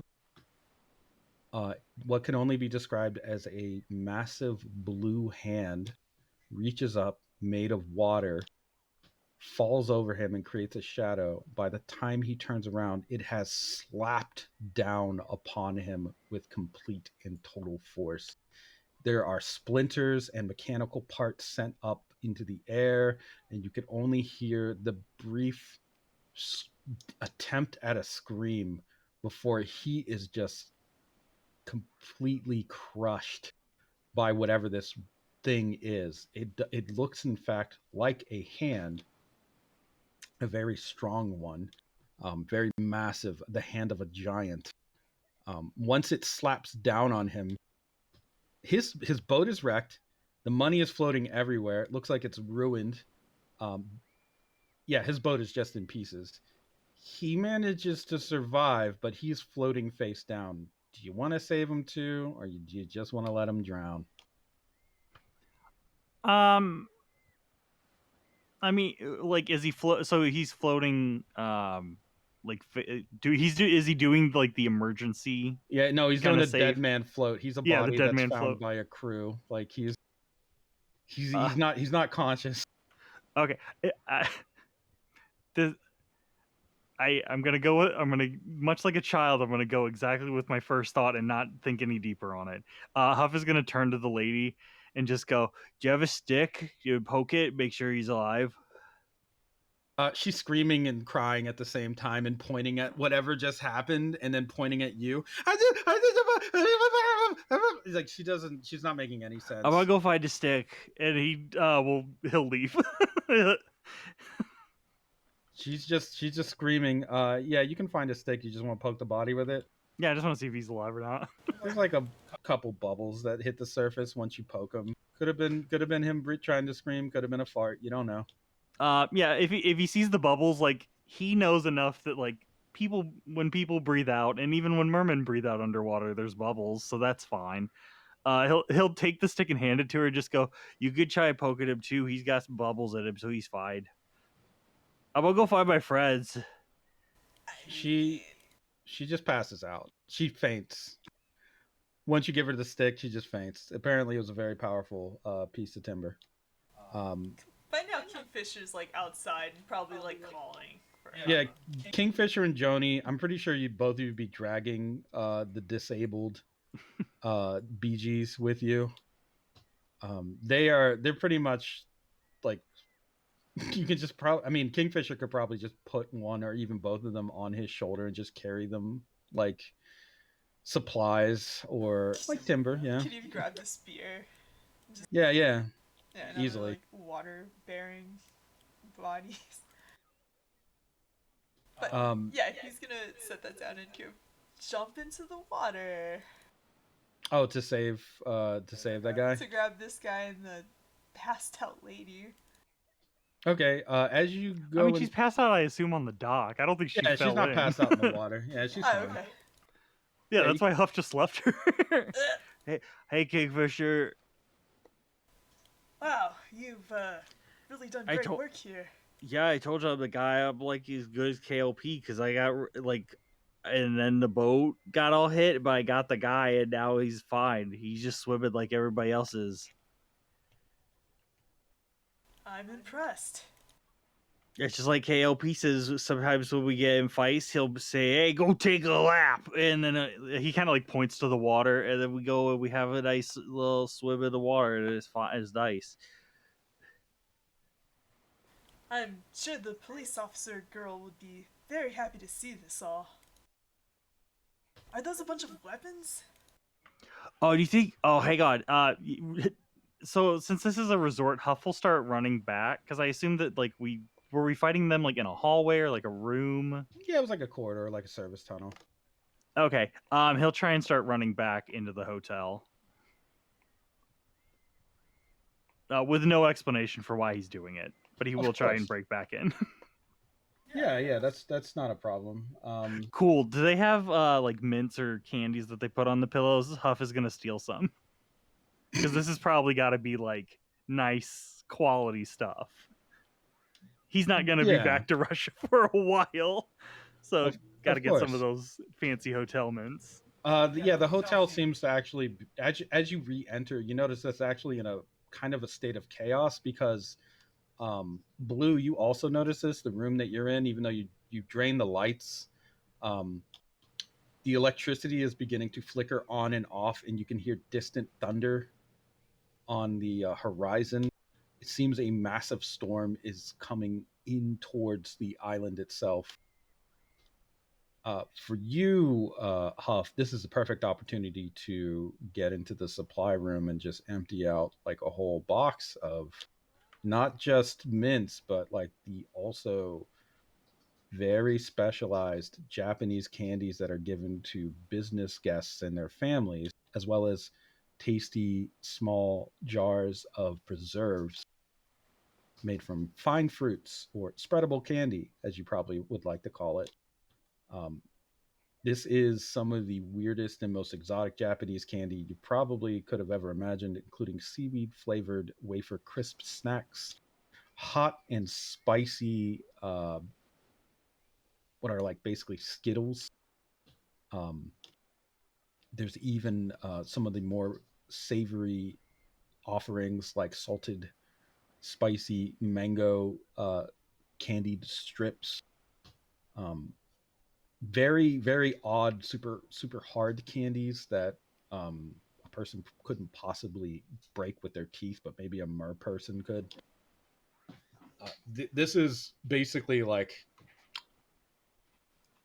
it's like breaking in a little bit about like breaking into a bank and finding a bunch of jewelry. This is like your kids would never ever be able to acquire this sort of candy wherever they are. Yeah, no, this is some upper class nonsense, regardless of age, and he is just taking it.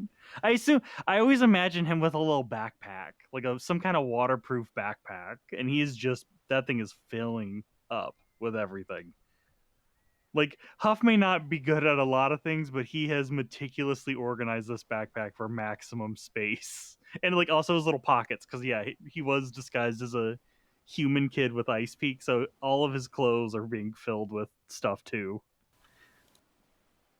It's just a heist. Oh yeah, just Candy. straight up.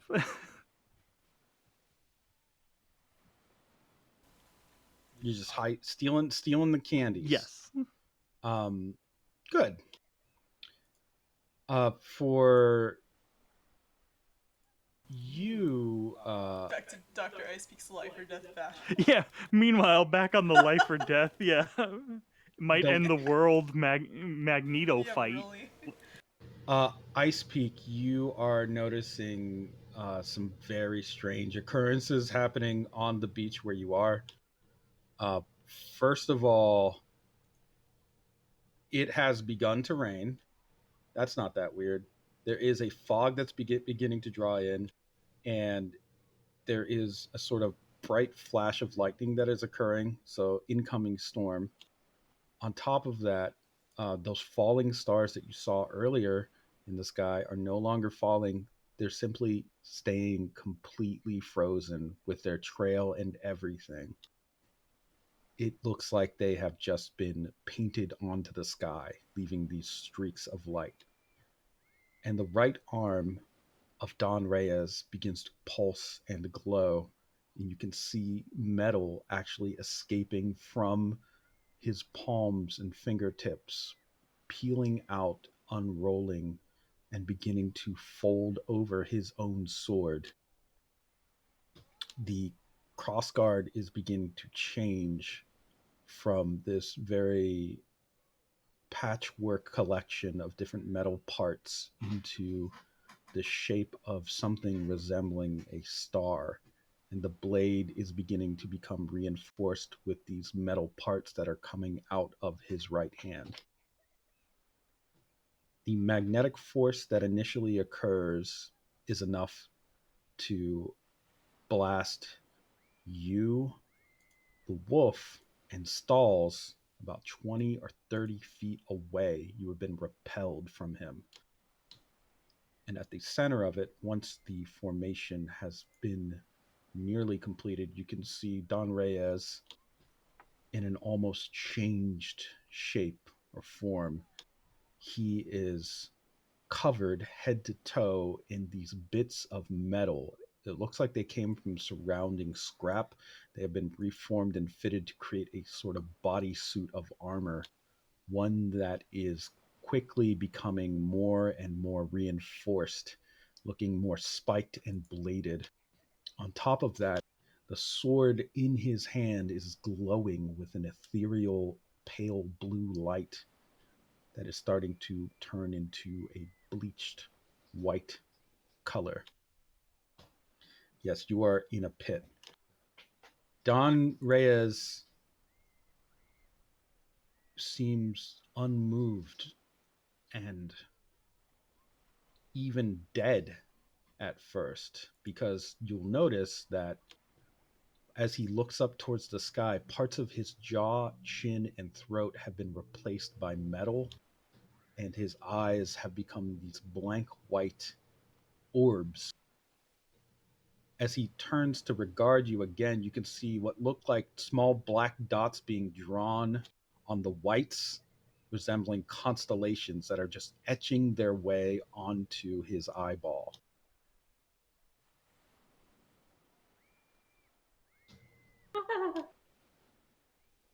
You are scorched. You have one wolf and one tired old man, and one punching ghost arm.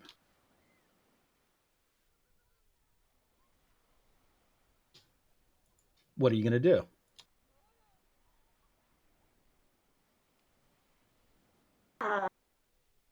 Well, he's got one new arm, and I need a new arm. So I'm going to try to hook up this punchy arm to my arm. Oh, really? Okay. You're going to put the arm onto your arm. Yeah. When you do, feel that arm connecting to your arm, that weird ghostly punch arm. First of all, this is a maneuver you could absolutely pull with your stand, using a phantom body part to replace your own. But there's something else that happens when you connect that arm to your arm. For a moment, you feel light on your feet, and without realizing, you're starting to actually hop in place like a boxer, sort of just really, really springy on the tips of your toes. The arm is actually still punching out, and it's actually forcing your body to move and try to throw out punches with your own arm. So it's trying to basically throw combination punches, but it can't do it because your body's not really used to that. You can see for a moment that Don Reyes just turns around away from you and fans his arm out. And when he does, he just sends a sheet of metal faster than you could perceive it. Like, it basically is this square blade that flies at you. You only know that it was thrown because the hand that you just attached to yourself caught it in midair. Oh. This causes Don Reyes to stop, turn around, and look at you again. He throws 4 more of them out. And give me a durability roll. Okay.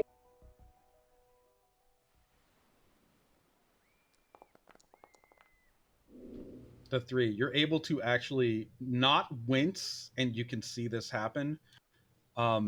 You see the hand, the blue. You can notice now it's a very blue arm, almost. It's the color of the ocean. Slide palm out, down through the air, and then dart in once again close to your neck, and then hold out as if it were a stage magician holding out a spread of cards between each finger. It's holding 4 of these metal squares just neatly, these tiles. And then you watch as it twists its fingers around through the metal, crushes them into a ball, turns them in its palm to create a spinning force, and bounce them up into the air. So this whole tile ball that it just created just bounces it into the air, where it flies so high that it just goes out of sight. The arm flexes, gives you, Ice Peak, a small pat on the shoulder, and then begins to roll around on its own shoulder like a fighter preparing to warm up, as if it weren't even really trying yet. And that is where we will take a quick 5 to 10 minute break. So please do. And we will get back to it. Time for a very celestial fight. Hell yeah. Hell yeah. Hell yeah, hell yeah, Let's hell go. yeah. Hey. Yeah, everybody gets a third arm, and we're all just gonna slap each other with them. Don't do it. Technically, I've burned off my other arm, so this is the arm I have left. Okay, I will be right back.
All right, I'm back. Who else is back?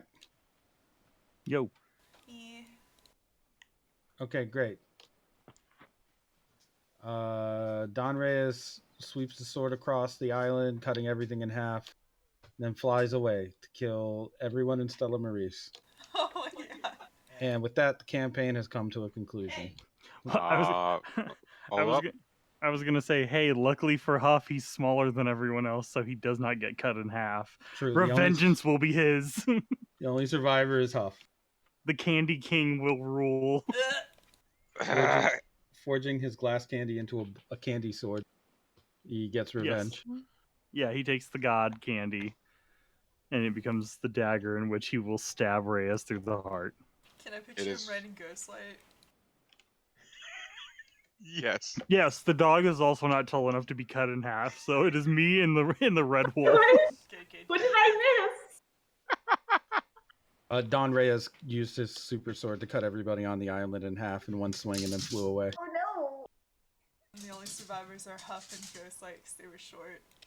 Yeah, because we're the shortest people on the island we lived. So Oh now Huff is taking a Mad Max approach. I mean, look on the bright side. If he prays to the right god, he might get Tyson. I don't think Ty- Tyson's up no. there. Is Tyson technically a I was gonna god? say, yeah, I don't think Tyson's an egregore, but that doesn't mean he can't come down here. That's Precisely. true. That's He'll come down and just put. Oh, he is. So the then I can- imagine some like, Is he the god of candy then? though if that happens, I do imagine it would end up in some Looney Tunes manner shenanigans of Huff trying to catch Tyson to sell him off because he is the most valuable candy, and it just being a Wile E. Coyote Roadrunner situation where he can never seem to catch him, but despite having the most childish like setups that Tyson falls for because he is also a child. I once found a whole finger. I once got a whole finger of the candy man. Yeah, like Huff paints a wall that's shaped like a tunnel, and Tyson is able to run through it. Huff tries to do the same and hits the wall. Well, technically, Tyson would just smack into the wall, and there would be a Tyson-shaped hole. he'd basically make his own tunnel. Yes. He just tunnels right through the wall. You now have a hole in your wall. Yeah, Looney Tunes shit. Cool girl day. What did he write? Among harmonizers, ties. Cool girl day. But a girl can be anybody as long as they're cool. Yeah. It's true. Most people just give candy to their mom. Mhm. As they should. She's a pretty cool girl. Dude, Your mom is the first cool girl you ever meet, so put some respect on it. Give her some candy. none of the egregore are starmen. Or would vouch for them, maybe? As if Nia wouldn't. Well, you know. Nia would want everyone to get along. Yeah, but they're weird, so they're especially cool. Ah. Dear. I can't even imagine what they would argue over with the Starmen. Like, in regards to them. Yeah. I feel like the Starmen are more primal, in a way, because I they're feel all like- like, Yeah, I feel like we also dealt with that. So I can't imagine, like, Jeff wanting to revisit, should they be allowed to live? And yes, Jeff, you fucking psycho. Yeah. Look, Jeff look, just- look, I know some Starmen personally. One's even my best friend, but nope. Jeff, no, get out of here. no, Go get away. out of here, Jeff. What did we say about that Nazi shit, Jeff? All right, I think There's no final solution for the Starmen problem. No. There's never going to be a final solution for this not problem. Go back home and eat your food. You weird little clockwork man, go away. I think everyone's here. So let us continue here. First of all, in the resort of Golden Love itself, there are obviously people that you've come here to save, including Crosby. Um, Blue, you probably, I would imagine, would be turning your attention towards the window where you can see there's an incoming storm in the east, southeast, directly towards the line where you know Ice Peak is. Um, you can choose to leave and join her to help her out and maybe protect her from what is coming. But there are innocent people here at the resort. Um, Crosby is currently being flanked by Nyasha and Tina Shamanina, who are both trying to help him out of his restraints and make sure that he is able to at least get up.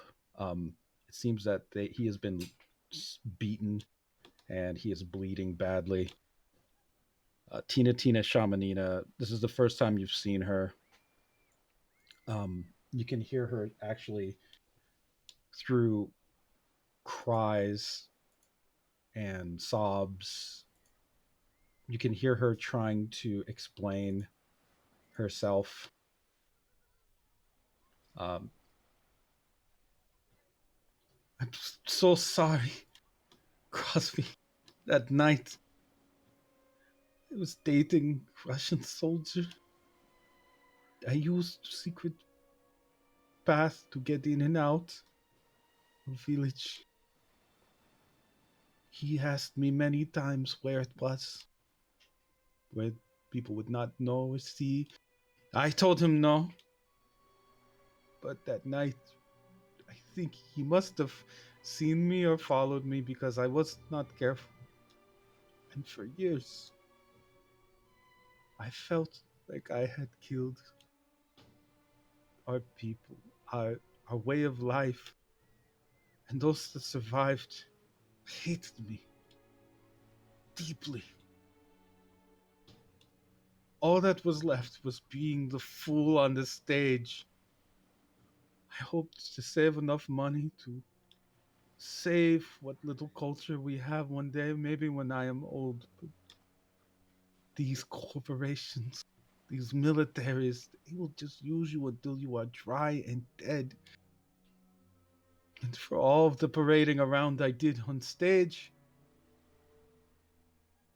my people should hate me. The Russians hated me. Even the tourists treated me like a singing, dancing bird. I did not know that it would come to this, that they would try to kill you.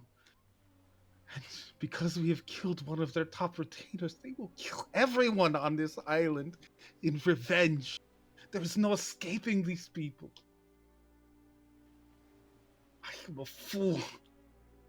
She grabs a metal shard from the ground, one of the remnants of the blade of Linda Reyes, and holds it at her own throat.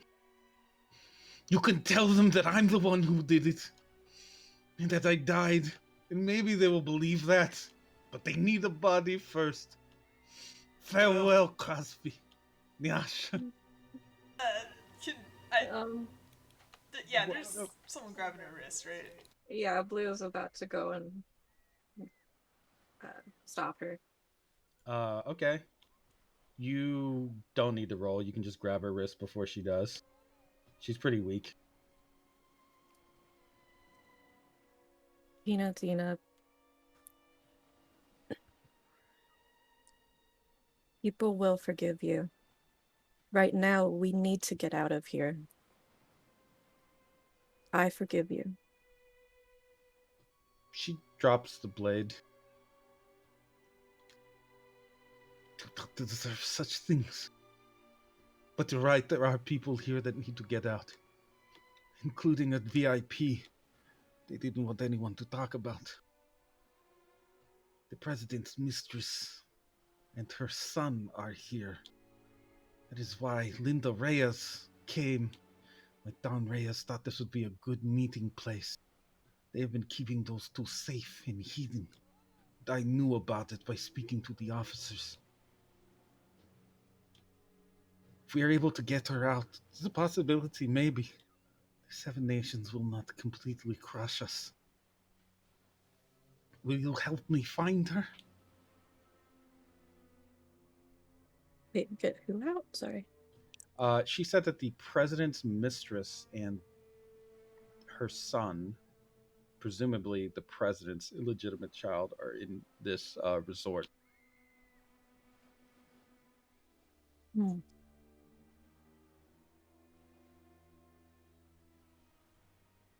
Oh, yes, we'll help you. Yasha, you should take Crosby and find any other dolmens that are here and any tourists. Tell them that they need to evacuate. There's a terrible storm. I can feel it. I don't have the gifts of prophecy that Crosby had, but I can feel something swelling in the air. And even if it doesn't destroy this building, the military surely will at some point sweep through and kill anyone they can. Get as many as you can out, please. If that is all right. Yes, let us go to find that woman. Tina will lead you, Blue, through some of the upper levels of the VIP section. They are secured for now, but it seems that you see there are Russian guards abandoning their post as the lights flicker more and more. You can hear the howling wind beginning to smack against the walls of the resort. Outside, tables are being upended, machines are being pushed over, and far off in the distance, you can actually see what looks like a second speedboat flying through the air. Oh. Like a hurricane is here already, but not quite, or as if you're in the eye of one. Oh. Yeah, it's getting really bad here. Give me an investigation roll.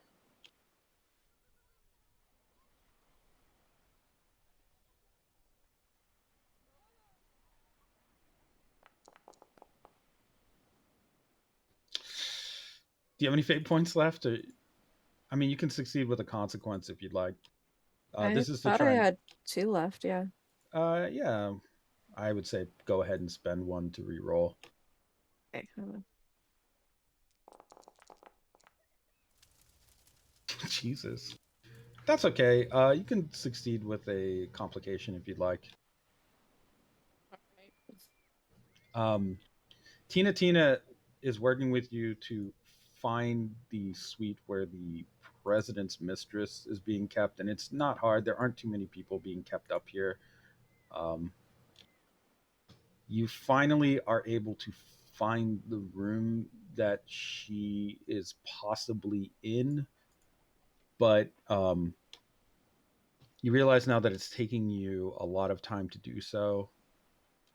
If you continue to try and help Tina smuggle this woman out, it will likely either greatly slow you down from helping Icepeak or could lock you out from helping Icepeak entirely. It's your choice between helping whoever this woman is and helping your sister. But if you abandon Tina here, she could be in some trouble. It looks very bad outside. I mean, we still have +2 next time we interact with the Russian guards. Could I get them to help in some? Yeah, you know what? If you use that and spend your last fate point to invoke, you will pass instead of having a complication. I'll say we'll put the passive difficulty at like a 3 for this. So I you also add in to help for them to help like tourists and Oh yeah, people. definitely. Yeah. I mean, if you're blowing all your bonuses and fate points, why not? Okay. I will even give you no, that's good for now. So it originally seemed like you weren't making much progress, but by using your ability to negotiate with the guards that are remaining, those that haven't panicked and just fled, um, you are able to get a certain position on the woman in question. You find her in a suite where she is surrounded by bottles of fine wine. Um, she's sitting on a couch watching a modestly sized flat screen television while a child is playing with cars on the ground. They both stop and stare at you very, very eerily once you enter the door with Tina Tina.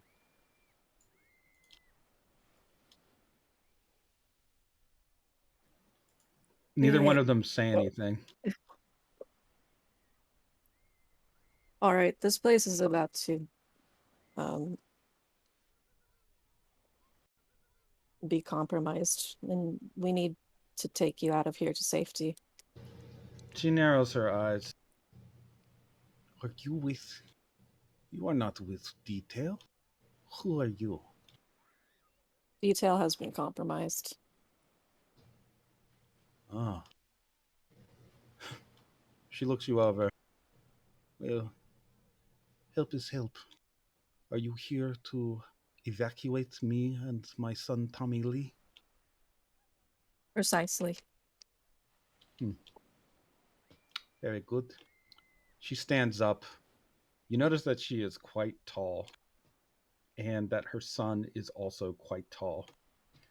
Though he is dressed like a 10-year-old boy, he kind of looks and acts like a more mature adult as she gathers him up. Come along, Tommy Lee. Your father has sent for you this person, and we will be getting to safety out of this resort. No more alcohol-free pina coladas for you. She squeezes his cheek. We are going perhaps back home. She nods towards Blue. With someone we can trust, I hope. She smiles, and Tommy Lee just kind of stares. He has perhaps simultaneously the biggest and most squinted eyes you've seen on a child. He just seems very suspicious of you, but says nothing. Um, the two of them will follow wherever it is that you want to lead. Um, Tina Shamanina seems to know about a few emergency exits or routes that VIPs can take out of this resort, but it's likely that you are also interested in ensuring that other civilians are getting out. Correct? Correct. And um I guess kind of Blue would hopefully be able to trust the guard and Tina to take them out, and I do other things. Sure. You can do whatever you want with these people. Uh, before you split off from this woman, the mistress, you feel something poke you in the back, like something sharp right around the center of your shoulder blades. Hmm. I turn around. The woman is standing there with her hands behind her back. By the way, we have not been introduced. My name is Havelhedge Pantocrator. What? Pleased to meet you. She flutters her eyelashes. You can tell at this close range, she has the build and kind of bone structure of an almost model-esque or picturesque ballerina, including the way she's standing. What's her name? Oh, don't even worry about trying to remember this, but Haverhedge Pantocrator.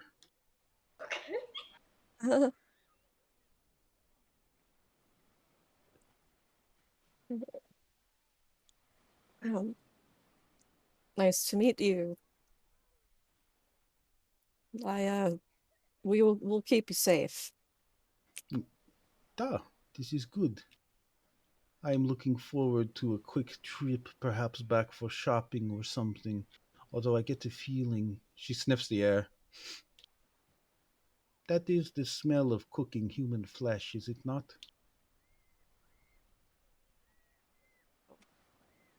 Yeah, I don't think you'll be coming back here anytime soon. No, I don't imagine that I would want to. There are other resorts where we can stay, Tommy Lee. Do not worry. She gives her son a small pat. He looks up at you, Blue, and goes, this is the only thing that Tommy Lee sound that he has made. He goes, that's it. Oh. Nope, not with finger guns. He just makes the sound while staring. Blue nods at him with straight face. Do you know who this is? She rubs the kid's head. Your son? Not just my son, the son of President Post Valentine. I have with him. He is a Valentine. Perhaps the only child that he has at this point. I believe the other ones are dead. Just Tommy Lee is left. That means he is one to inherit one day a great empire. And it's good, because he is very smart boy. Pistol smart. She rubs his head. I am look forward to day when Tommy Lee becomes king of kings. Until then, good people like you keep us safe. And I respect a strong woman. She nods.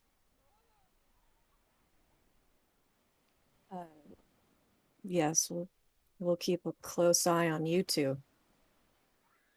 You're good. Don't watch too closely. I have many sharp edges. You might get cut. She smiles. That is joke. Huh.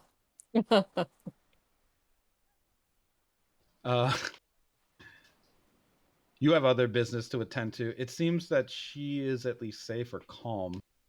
I do want to whisper to the guard, like, keep them very, very close. Please. The guard will nod and kind of he looks nervous about this woman. But if you're going to leave her with the guard, then I'm assuming you're taking the elevator. Did you hear? What's that? Yeah. Actually, it's an emergency. You'd want to take the stairs. Fuck that. Hear something like a small metal slide sound, and then that's about it. Otherwise, it seems safe and secure here on this floor with the guards. You can continue your efforts to get people out. So that's what's going on your end. You also hear something on the radio. To stop and listen to it would probably take too much time, especially in your situation, because it seems there's an incoming emergency. So it's staticky. So even if you try to listen to this twice, you wouldn't be able to hear it. You would just hear static. So only once do you hear. And in stunning news, corporate CEO Sunny Fortuna has been successfully executed by President for corporate malfeasance. He's dead. Congratulations to President Valentine on great success. And then you hear kind of like parade music playing and then static.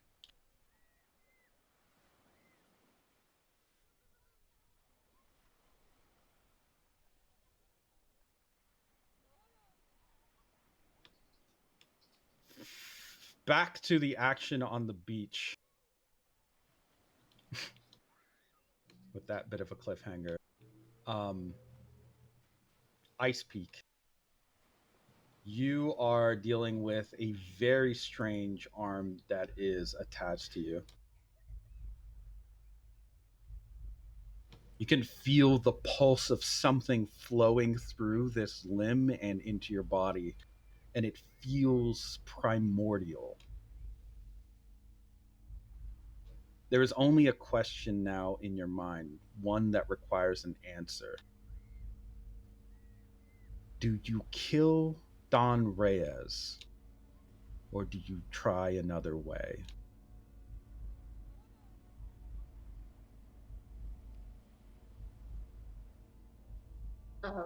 Ice Peak would like to remove his power, but she isn't sure how to do that. She was hoping she could steal the stars from the sky, but I don't think she can. She doesn't know how. All right. This primordial power that seems to be welling subsides, not recognizing within you a similar force or intent. It instead chooses to recede. You are free to take actions accordingly, but will receive a small bonus for your attachment to this arm. You are not in synchronicity with it. So I have to be... You have to be full of murderous intent for this thing to actually, like, probably be fully synced. Okay. If you are hesitant or if you waver, it will not be within connection with you.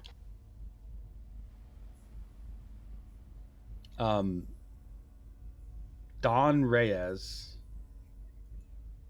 who is currently covered in magnetized metal and arcs of electricity, regards you in this arm as an equal threat, as in you are both problems that he needs to take care of. So you now have this thing staring down at you, this great force, this king enshrouded in magnetized metal. Before you can take a step forward, however, he simply raises one hand, causing more metal tiles to spin around and deflect an incoming rain of bullets from your backup.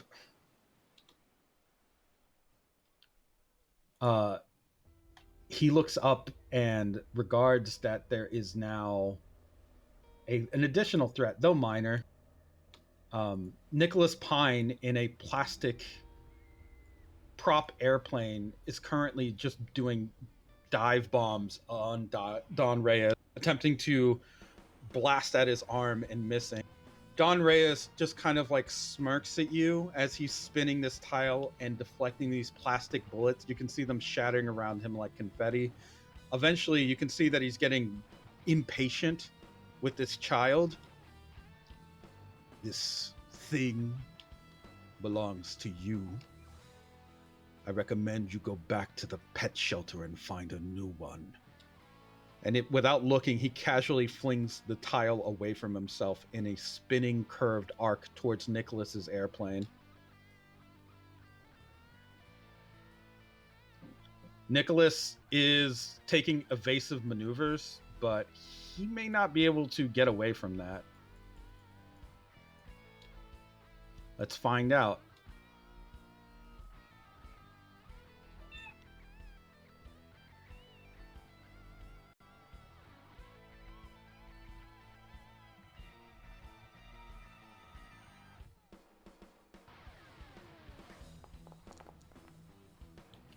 Four.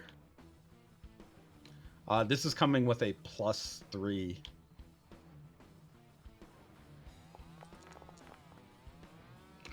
That's an 8 versus a 4.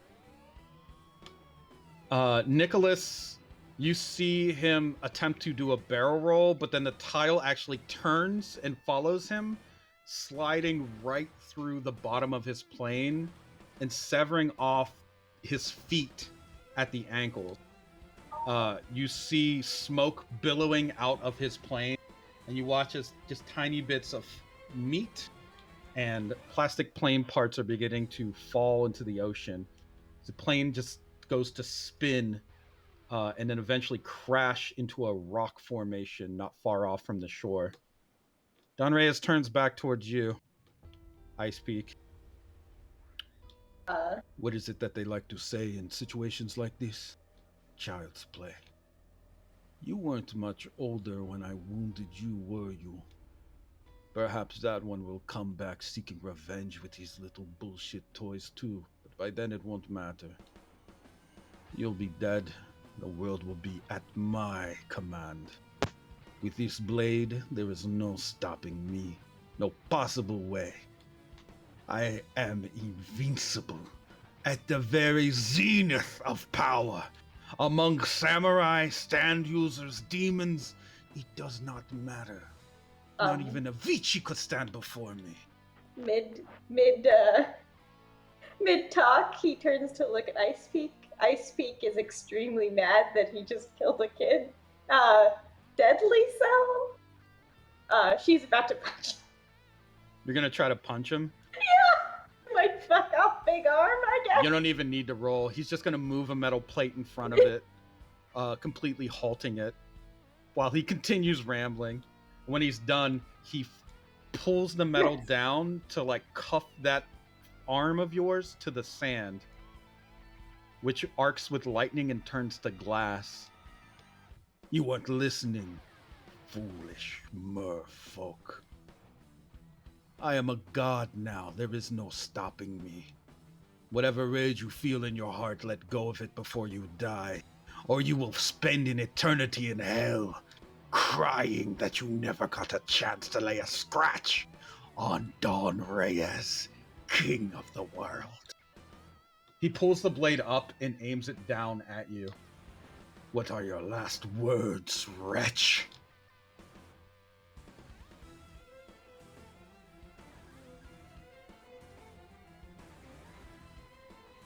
Do you have any last words? You're not the first proclaimed king I've faced. And I'm not afraid of death. And then I'll just die. Yes, he goes to stab the blade down towards you, right into your heart. But that hand that was cuffed has flexed, wrapped around part of the blade, and you can actually feel electricity surging through it into you. Enough to shock you badly, but not enough to kill you, and it keeps the sword from going in. You feel that pulse of murderous rage, and it's commanding you, or attempting to command you, to use your eels to pull up more of its body. You found some of it earlier when you were redistributing heat and digging around trying to get away from this thing, from Don Reyes. But whatever this life form is, it's actually saying, bring me out. Well, of course I will do the JoJo suddenly turn around. I had a plan this whole time. And summon the rest of this thing.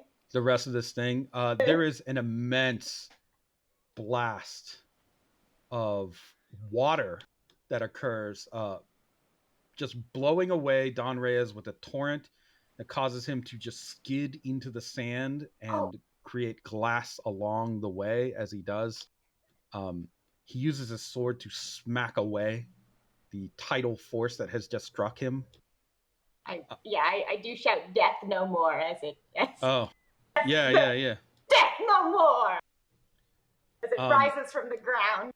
You are shadowed over as Don Reyes is standing face to face with a figure that none of you have seen. This very muscular, liquid. Where did he go? He vanished. That's okay. This very muscular, liquid blue man. There we go. Right there. Looms over you with his back to you. He holds up one finger towards the sky and then points it down at Don Reyes and begins to speak. I am the remaining spirit of the first man, the Ocean Man. You wield the weapon of the Earl King, slayer of Atlantis of old. You and your kin were entrusted to protect this blade, and now you seek to twist it into the heart of the world and become a king or something like a god. I did not surrender my essence to see such insolence occur. I may be dead, but what remains of me is more than enough. With the help of this distant descendant of mine, I will finish you. He actually will turn around to pull you from the ground, Ice Peak, and onto your feet. When he does, it feels like a wave has just kind of gently pushed you up. So it doesn't feel quite as forceful as you would imagine, and placed you on the ground. When he does, it feels like the ocean itself has moved you and not a man. This figure beside you is a phantasm, as he says, a shade of himself, and you can even see through parts of him because he's composed of your holographic cells. But what you found and recomposed is perhaps more powerful than even your stand itself. And because of that, this thing has perhaps the strength to face down a legendary sword. He holds one hand up towards you, Ice Peak, fingers spread. Greetings. I am the Ocean Man. You are who? I will try to mimic his spread open palm. I am Dr. Icepeak, child of the sea. He gives you a high five.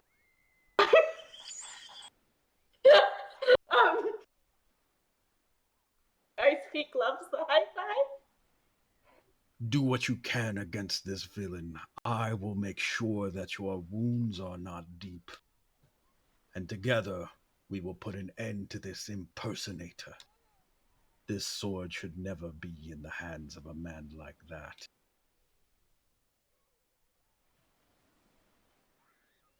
I can only thank you, Rider of the Tides. In days of old, the Doman people were descended from me and knew of my name. Everyone knew of the Ocean Man, but I have been forgotten, which is fine. As the tides wash away sand castles, so will my name vanish completely from this world, and perhaps then there can be a new Ocean Man, someone far greater than I. Till then, I'm going to kick this stupid human's ass. That does sound most amusing, and I am also here to kick ass. There is only one thing you should know about this summoning you have just done. I will never return to this world. I can never return. This last essence is all that I have. And so, I must only say goodbye to you, of all people, distant descendant and daughter of the sea.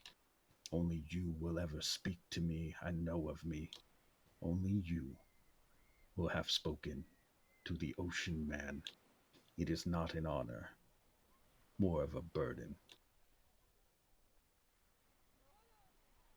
I do not think so, Reverend Dead. I will think of you fondly. Thank you. There is one thing I wish to know from you. That man, he points at Don Reyes. Do you think he is more handsome than me? um, no, he is a nightmare compared to the ocean of beauty. He rubs his own face. Hmm.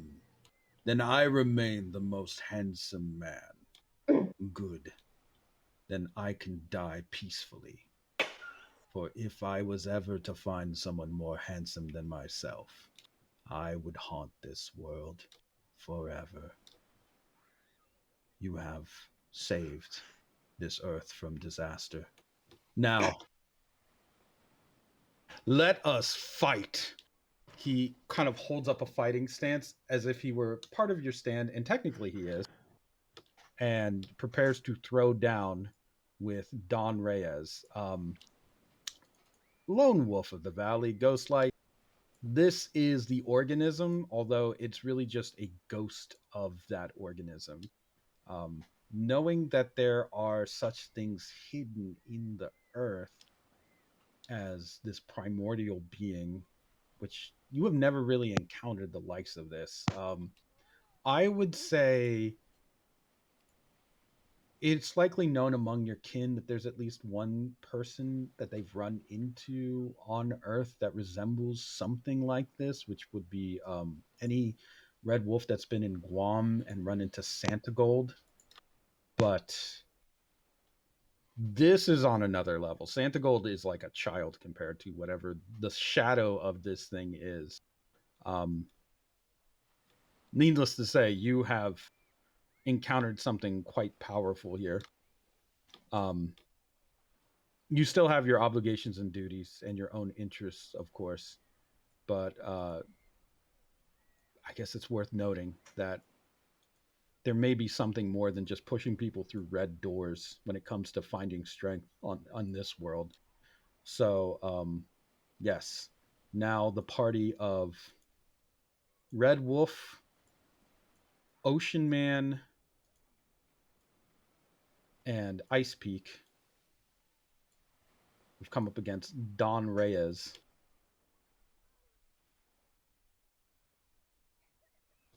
Boop. Primordial Force Man. And let us begin that combat to wrap up the session, hopefully.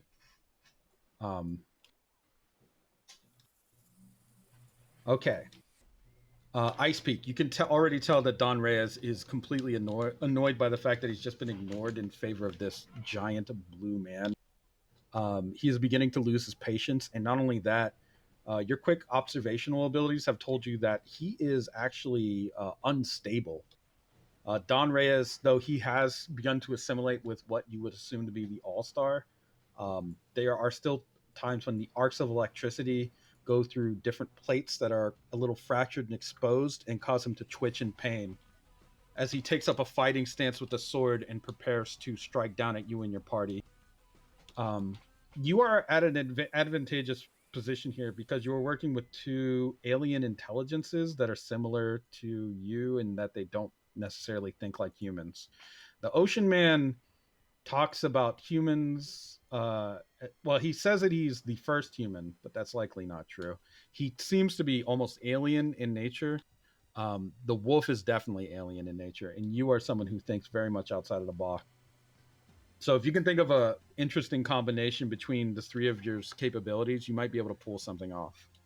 Or if you need a suggestion, I can help. The wolf is some sort of blood beast, and the ocean man, like some sort of tidal wave of blood, is terrifying. Tidal wave of blood. Okay. Coordinating that with the two of them is actually quite simple. But in order for them to get a good strike, you're going to need probably to create a distraction. Okay. You could use your holograms to do it. Well, I did try to look up for his father's body a while ago. Oh yeah, you definitely could have like found bits of it along with the Ocean Man. Is there a way to like bring him up, have him take a gun from stalls and shoot it off? That's still metal though. Um, I'll sort of allow it. First, you're gonna have to give me a slither roll. Okay.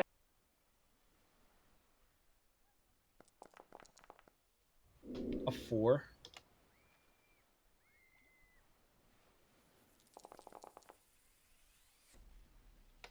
Don Reyes is basically pulling away any attempts at you getting metal, such as a gun. So he's trying to wrest control of it as he's moving in for a strike towards you specifically.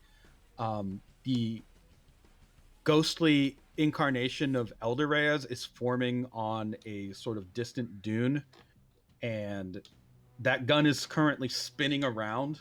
The gun that Stalls has is spinning around, like in the sand, like the pin needle of a compass, because you are trying to move it with an eel, and Don Reyes is just kind of casually magnetically manipulating it. Okay. You rolled equal 4s there, so do you have any fate points left? I do have one left. Okay, I don't have any because I From spent them. burning my arms off, I got one back. Okay, So, I guess I should spend it here.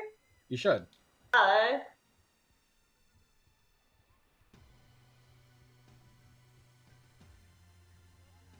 what should I use though?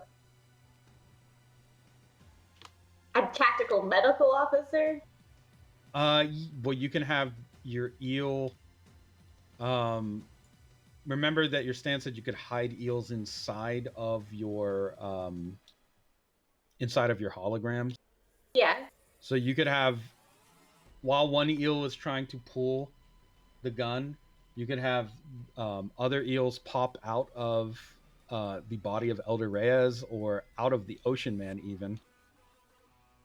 You can hide eels inside of those things. They have no choice in that. Might be a little disrespectful for the Ocean Man. I know a little bit, but can I make a stretchy arm of eels from Reyes to grab the? Sure. He opens his mouth and a string of eels, all holding each other by biting the tail, like just spring out towards the gun, and just pull it back like a frog. Don Reyes tries to swipe out with a blade, but misses it. You think for a moment that he's missed just the strike, but then you feel a red line gathering across your chest. I can see the red line forming. You can. This comes with that is actually a 9. He is going to expose himself by throwing off some of his armor and sending fragments of it flying out towards you, taking a compel, and giving you a +2 on him. But that turns that 9 into an 11. Oh jeez.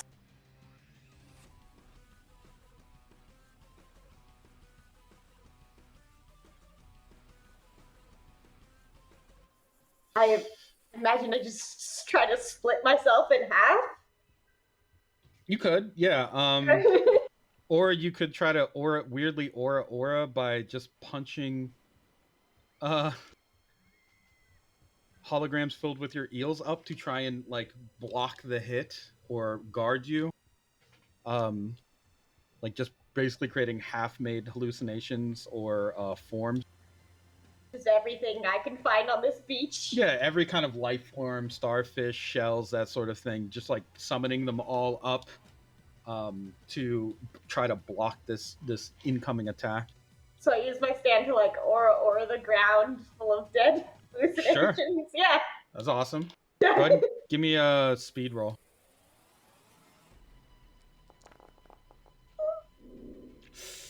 Yeah. 2. You take 9 incoming stress. So you're going to have to mark off your 5 and write down the severe consequence that you have a magnetized chest wound.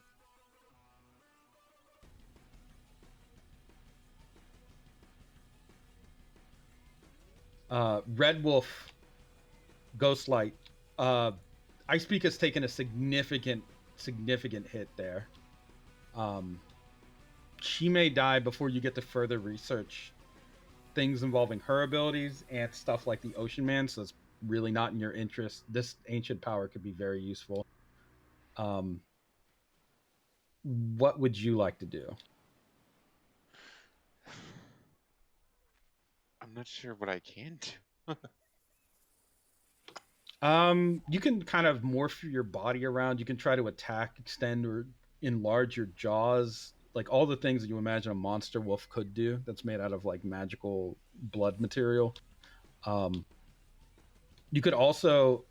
You have as many fate points as a player, so don't let the one confuse you. You have 2 out of 3 left. Ooh. There is a plan here where it doesn't involve actually. You could have your cake and eat it too.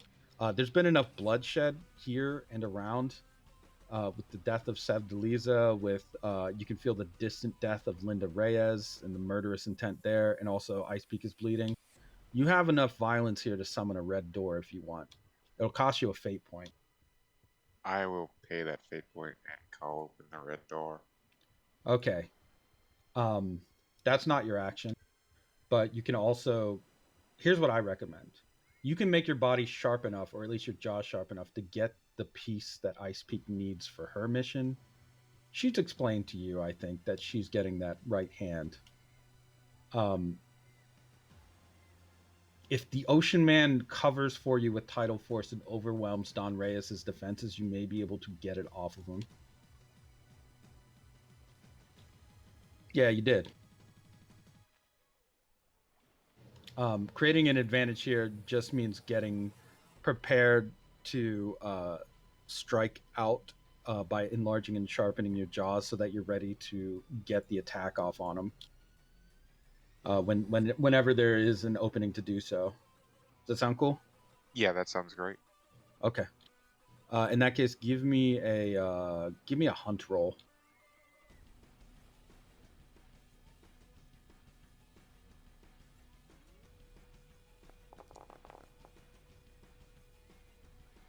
You spend a fate point, you'll pass. You spend a fate point. Okay. What do you invoke? Out of curiosity. Guide to Paradise. Yeah, you're gonna send him through that door, hopefully. The Ocean Man, seeing that you're injured, attempts to try and guard for you. Ice Peak, and Don Reyes is going to just try to slap through his aquatic form with fragmented metallic waves of energy. They look like they're arcing silver and even turning parts of his water into metal once they make contact.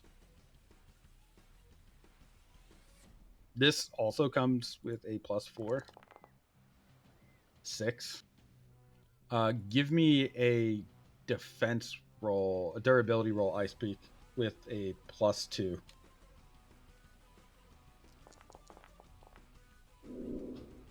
Damn, you're able to match him.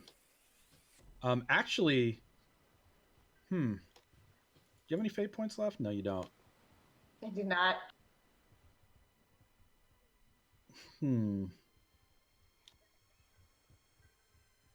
You're bleeding a lot. Yeah. You need to get that arm off of him. You could expose yourself to further danger by draining some of his blood once he thinks that this flurry has, like, basically, he assumes it would have finished you off. Sync with blue. I guess that's also an option. Oh. Blue. Your sister is in great peril right now.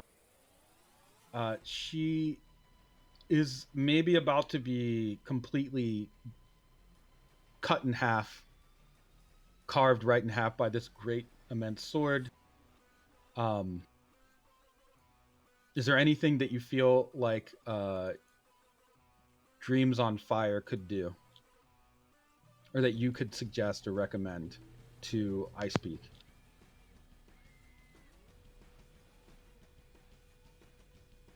Uh,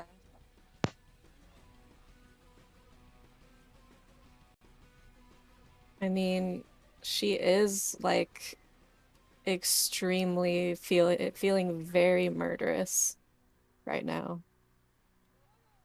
But I don't can I translate that into Scream, go for the eyes, go for whatever you want, go for the throat at the sky, and somehow she'll hear it. You can, Dumb, yeah. dumb thought, but I mean, she did kill Linda Reyes. Can she send me her form? Like, can a holographic sort of image? Yeah, I guess if you took some of the cells of Linda Reyes, superheated a pocket of air, aimed them towards the beach through all this like wind and turbulence, you could probably like shoot a trail of them towards Ice Peak. okay. Yeah, fuck it, Yeah. do it. Yeah, fire off the butt, create like, yeah, go for a give me an impale roll. No, why do all of my rolls have to suck today? If Yeah, you roll attach it it to again. something metal, it might automatically go that way. You know what? You're right.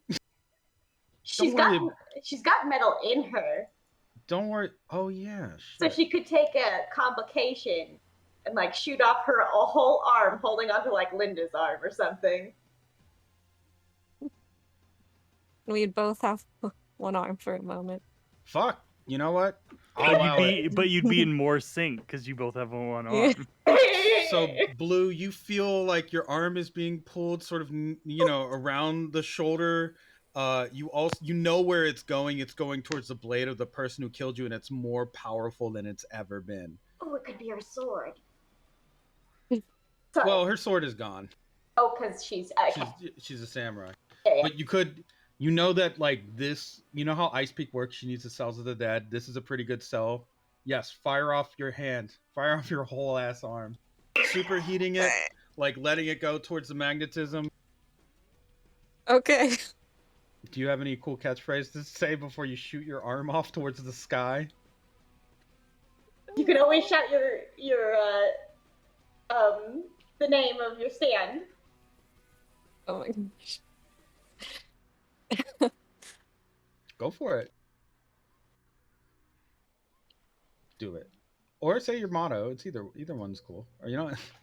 You could just say eat this. It doesn't matter. Suck on this, Don Reyes. Dreams on fire! Hell yeah. Nice. So your stand like just like willingly punches your shoulder, creates an explosive pocket of air and force, firing off your arm like a rocket holding onto Linda Reyes's arm, and creates this like just streak of red and black and orange across the stormy sky. Like Raimi style chase camera, we're just as if we're sitting on this arm, we're just flying through a storm. Blood and mess just flapping everywhere in the wind. Ice Peak, Ocean Man has guarded for you against his blade and looks ready to strike back. But you also see an incoming. It's not a falling star. It looks like the closer it's getting, the trademark signature arm of Blue holding another woman's arm.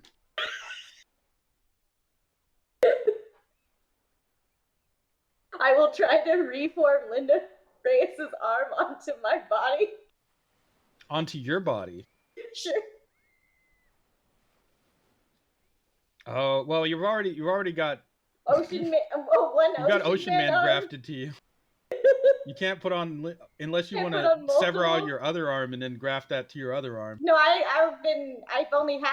had 0 arms. Now I have 1 arm. This would make 2 arms. Oh shit. Okay, well then I did not foresee this happening.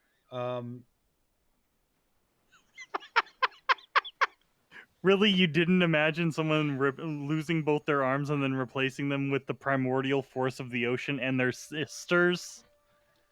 Who could have? Are they both left hands though, or both right hands? Because it can't be one of each. It would be too perfect if it's one of each. I need one hand to be the same as the other. Oh, I thought are you doing Blue's arm or Linda Oh, Reyes? Blue's I not was dead, assu- so I mean. I was assuming Linda's. And Okay. then I would get some magnetic abilities for a short time, I was hoping. A little. Your stand doesn't quite have that level of power yet, but yeah, you can level some magnetism enough to like repel off the All-Star a bit. Yeah. Also, aside from that, your stand has begun to go a bit out of control, and Sevdaliza has come back to life and is crawling towards Don Reyes. Now, the arm of Linda Reyes splits off from your body and turns into its own entity. And Linda Reyes and Sevdaliza are both like shambling towards Don Reyes.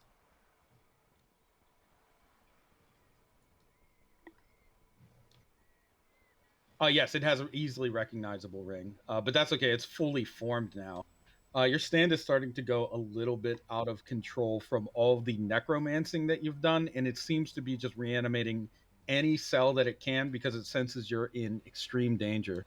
So you're even noticing like crabs coming back to life, Whoopsie. mollusks beginning to inside Hell of yeah. coming out of their shells.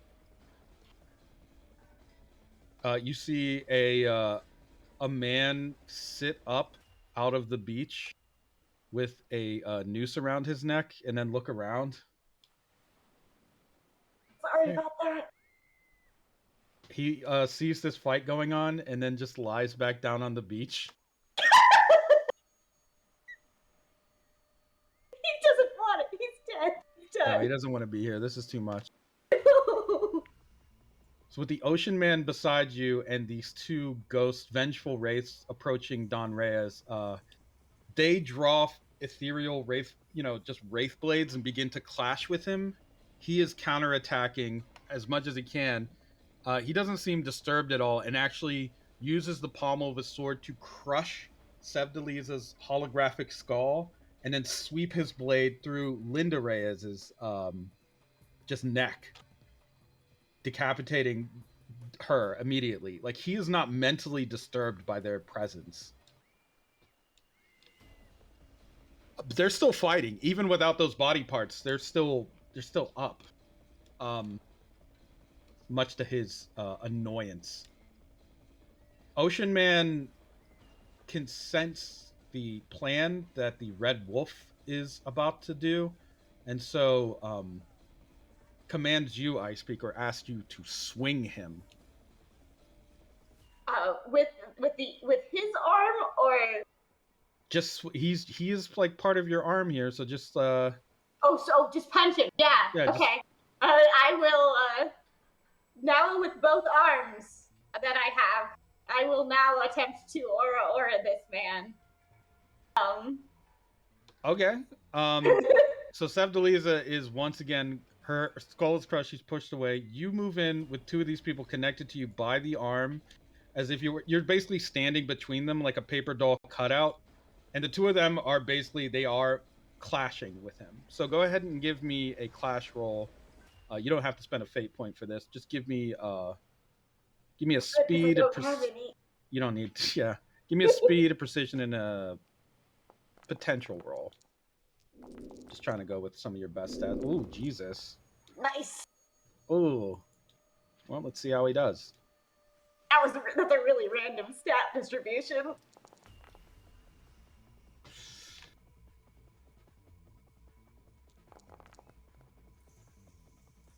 Ooh.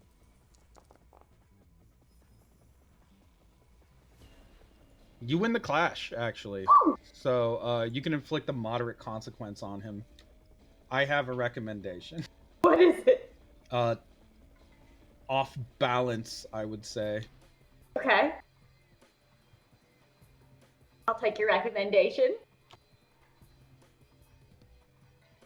He is going to use his magnetic. This comes at a 9. His magnetic force to push the two ghosts away and also lock onto you with almost tidal force, crushing you between two walls of magnetic power. He's creating an advantage. It's with a plus. It's a 9, so you might get lucky again with a roll. Go ahead. What did you roll really well on there? Precision. Give me another precision roll, I guess, against that. Oof. He's got you locked in currently. My eels are just getting skinnier and skinnier. And without, like, he also has walls of magnetic force on either side of you, so your arms won't be able to help you here. Okay. But someone else can. Ghostlight, are you really out of fate points? I think so, yeah. What's your flaw? Mm.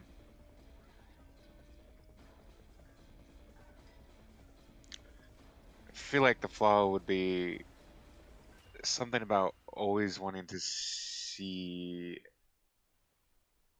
the ancient, just see.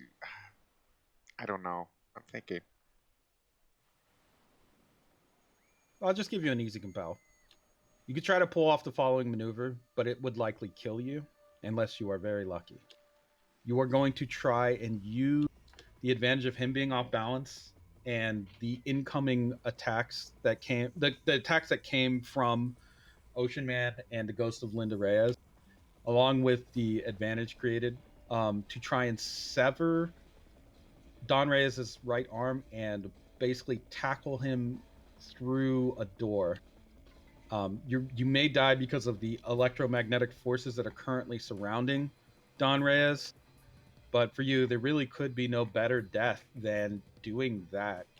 I mean, pulling off this mission, helping to uncover more of these primordial spirits that could be buried in the earth. And you don't even know what happens to your kind when you die. You could become nothing or you could be reborn. You could survive this as well. It all depends. You take the Indeed. compel? Of course. Nice. With your life on the line. Ice Peak, you know that you can actually see it in Ghostlight's eyes. He is resolved to die here to pull off this mission. So go ahead, Ghostlight, and give me a hunt roll. Okay.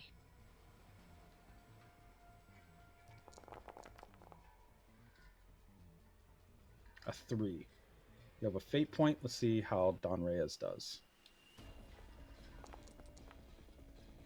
That is a 7. You have 1 fate point left. How would you like to use it?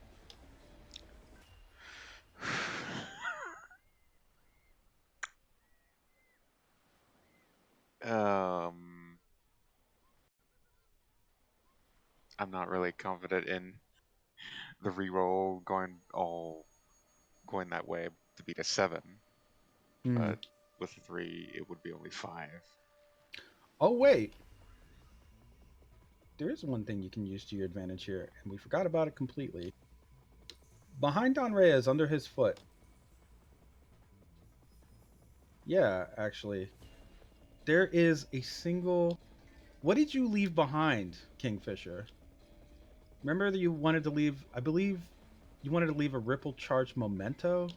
Oh, yeah. What was it? No, just something from Sevdaliza because she probably. Oh, yeah. Sevdaliza left... what would be fitting here? A ripple charged piece, a medallion made out of Growler's favorite surfboard, carved into a very nice polished wooden disc, and it is charged with ripple because it also has the waters of the moon encased within it, Growler's favorite to surf. Ooh. You can actually feel the pulse of that charge and can take advantage of that advantage. Dead person's memento. So right as Don Reyes feels confident that he can block or deal with any attack, Ghostlight, with that invoke and your fate point, you can meet a 7. I will do so. I will gladly do so. Okay.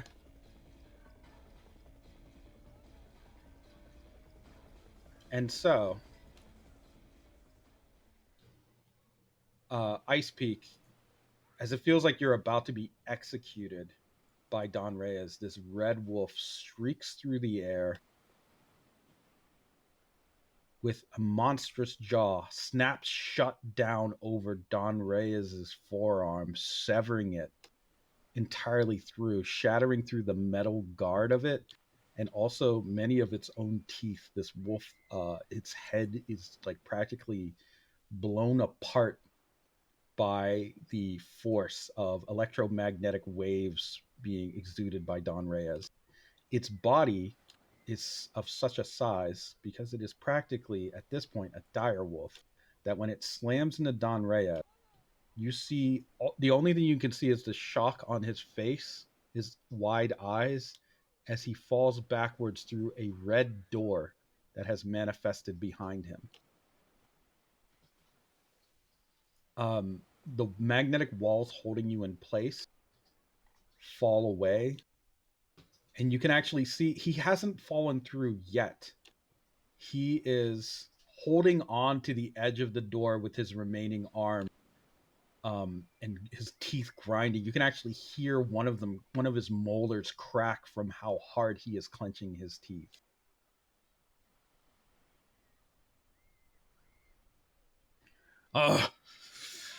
I can't die here.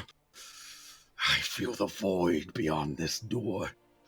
I won't go in. You can't make me. This world belongs to me. I've killed thousands. He is starting to try and pull himself out of the door, and you think that with his command of Ripple, he could. Ghostlight's head is currently blown off, but its body is twitching. There's still those magnetic walls of force holding away the Ocean Man and Linda Reyes. So it's just you and Ice Peak now in a corridor of electromagnetic force and a door behind him that leads into certain death. What do you do? I stand on the edge of the door, and I lean over and say, "It's all right. That is not so bad." And then I gently try to close the door. Yes, you gently close the door, but this is not a normal door. When you do, though you don't intend much force, his fingers are severed. Ooh. They just slide right off. Ooh. The door closes and it sounds like the snapping shut jaws of a beast. And you hear a delighted growl as the electromagnetic storms continue to rage. Don Reyes is gone.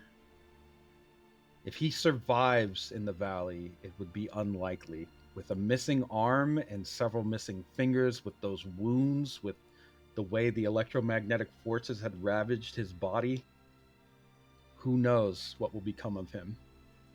Linda Reyes begins to fade away through her own volition. She drops to her knees, looking out at the sunrise, and exclaims one last time, "Mi vida, mi amor," and just hollows out until her ashes blow away on the wind. Sevdaliza also begins to fade away. She can only cry, and her tears roll like embers and ashes on the wind until she is gone. And the Ocean Man finally rises from the ground once the magnetic waves have vanished, looks back at you, Ice Peak, and begins to walk into the waters, into the oncoming storm. And he too fades, leaving you with an unconscious Stalls, because all of these forces whipping him around have definitely put him out. the body of Nicholas Pine. He may still be alive, you're not sure. And the body of Ghostlight. Oof, I should have put the dog in the door. Can I have done that? I'm sorry. Yeah, you could have, but it's okay because the body is still moving. Oh, he's alive? Kind of, it's twitching. Okay, I'm gonna do a quick patch job on everybody. Gonna put the arm in my body so I can have an arm to work with. Okay. The all-star arm? Do you go to patch up Nicholas? Order of who's the most dying? Probably Nicholas. You don't know what the fuck is up with Ghostlight, but Nicholas had his fucking feet cut off. Okay, I stick the arm on, try to get it into place, kind of get shorter to try to grow another arm, and then go over to Nicholas. Okay. Nicholas, while you're trying to patch him up in a feverish haste, says, "Give me the arm! Quick! I need that hand! I have to get it to Leroy. Please hold still. You are bleeding from the legs. It doesn't matter. Just make sure that I survive the flight. I only need another half hour." She would continue to patch him and put Lamprey's kind of putting one hand to him. Your life is important too. He grabs you by the collar. Yeah. Listen to me. Before you go and get sentimental about who I am, I shot my family to death with a gun because I thought it would be fun to do it. That's the kind of person I am. Give me the arm so I can fulfill my pact. What? If you don't hand it over, they're all gonna die. All your friends are going to die.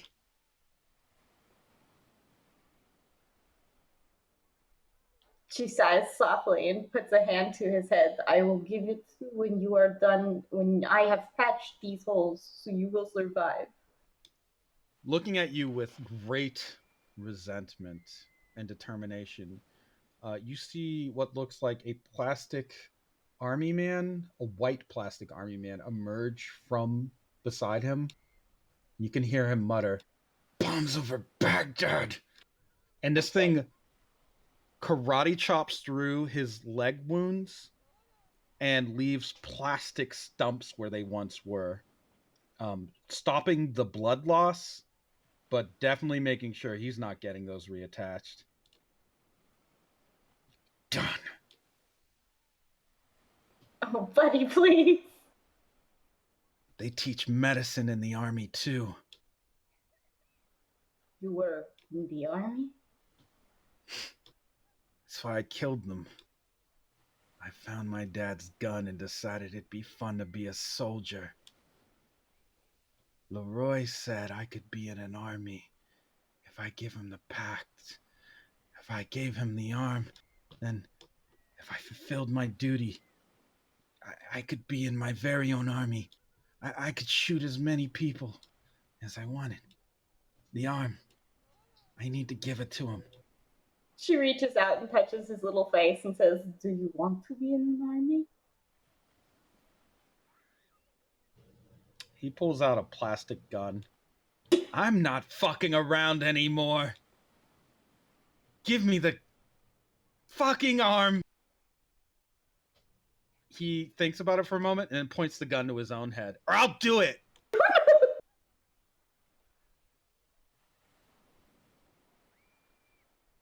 He seems unsure of his hostage negotiation skills, but he pulls back the plastic hammer on his plastic pistol. You've seen plastic bullets that he fires out of his ship, so you know that they work. Icepeak is very nervous. I will get... The arm! I start to unpeel it from my eels. He snatches... The moment you offer it, the moment you hold it out, he'd go to snatch for it. I still hold it a little bit out of... At the least let me fix your legs. I can give you fake ones. He tries to hop around on his plastic stumps to try and get the arm. At this point, it feels a little cruel because he's clearly hurting himself. I would like to use my stand to give him at least legs. Can you stand on holographic legs? Kind of a little, but he's gonna be out of range soon enough of your stand anyway. They're not gonna last that long. I put my hand on his shoulders and say, "You do not have to be a soldier," but I give him the arm.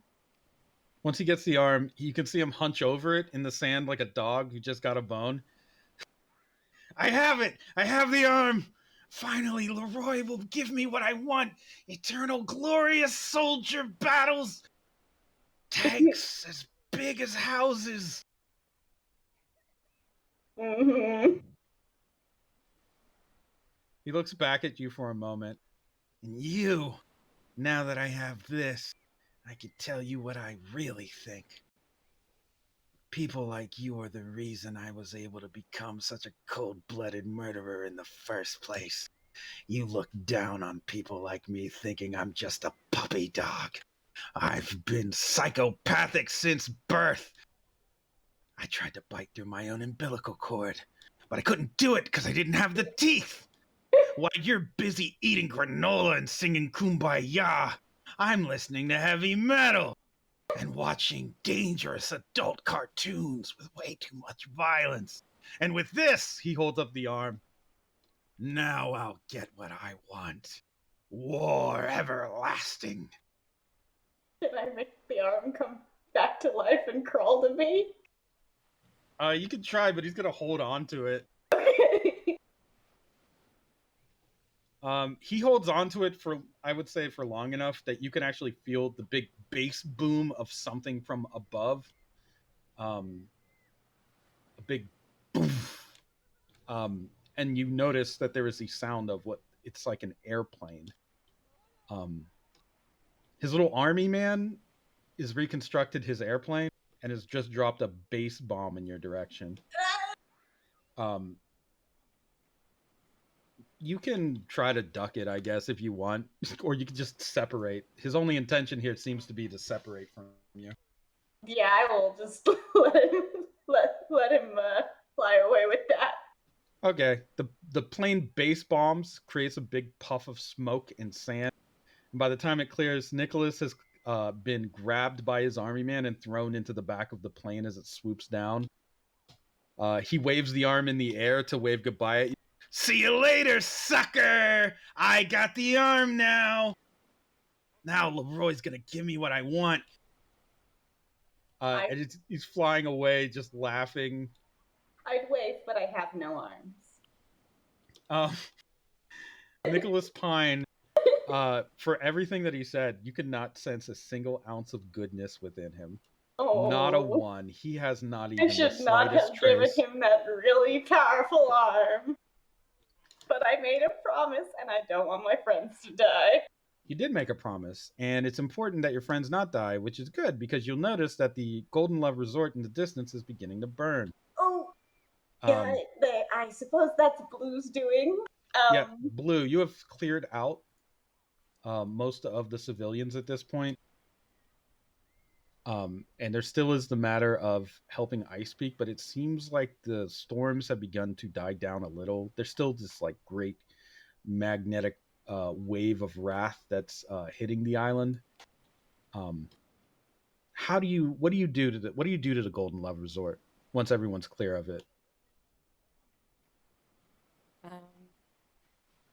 Well, if she would have liked to have told the guards to not evacuate Dorobo personnel, first of all.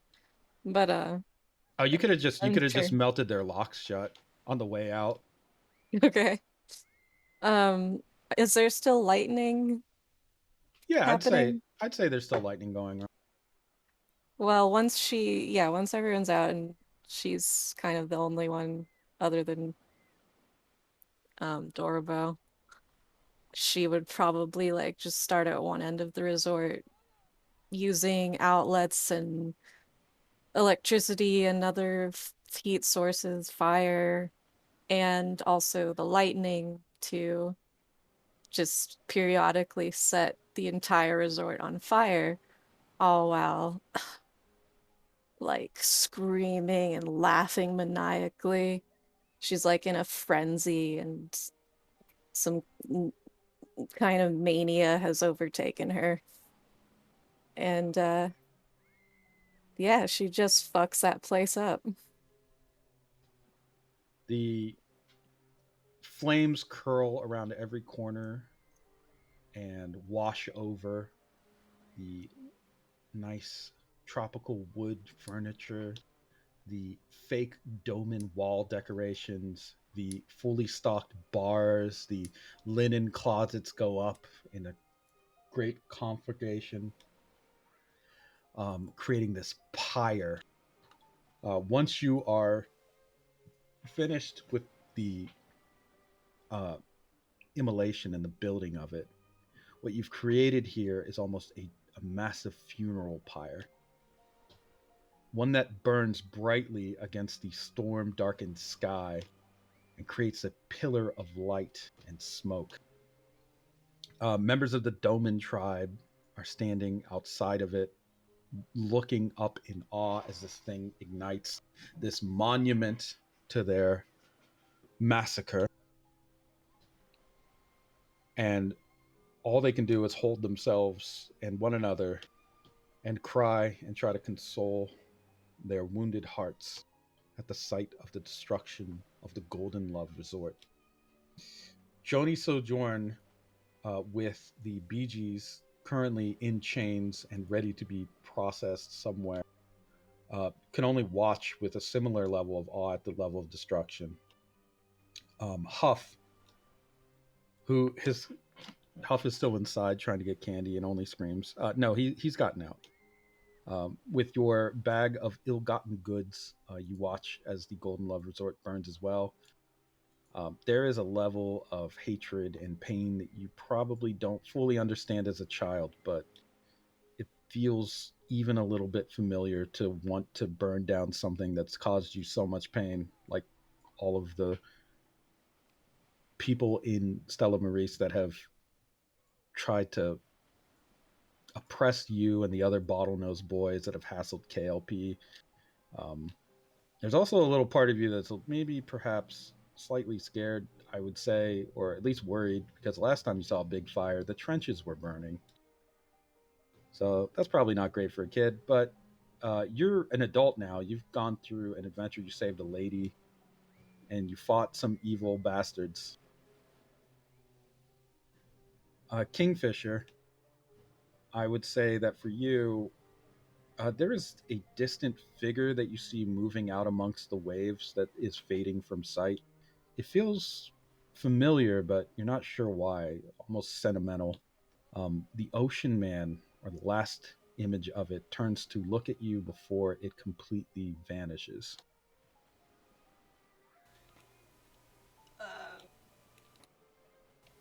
I just picture him staring out at that.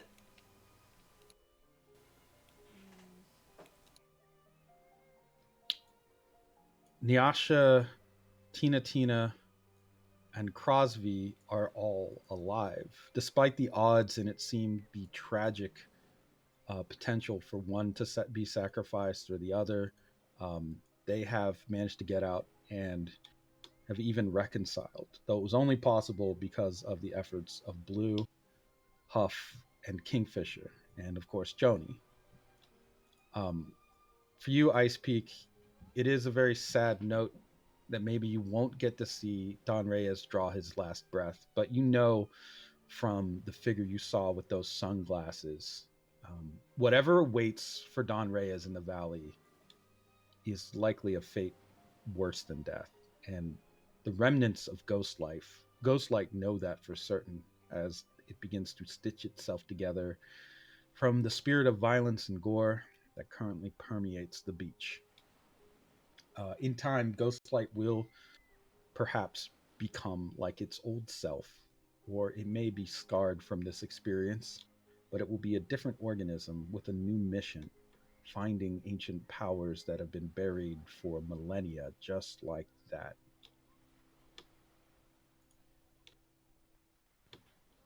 Whatever your last thoughts are, in time, in short order, it is possible for the two of you to reunite, both alive. Um, Maybe perhaps near the beach, or yeah, we'll say perhaps near the beach. Are there any last words that you'd like to trade amongst one another as you look out at the horizon and the re-emerging sky, now free of those falling stars? Yeah, one arm between both of you, missing limbs. Jesus Christ. I'm trying to regrow mine, but yeah, I do lean against the one arm that Blue has and would you please hug me with one arm, please, with your. I would hug you, but I cannot. He looks very frustrated.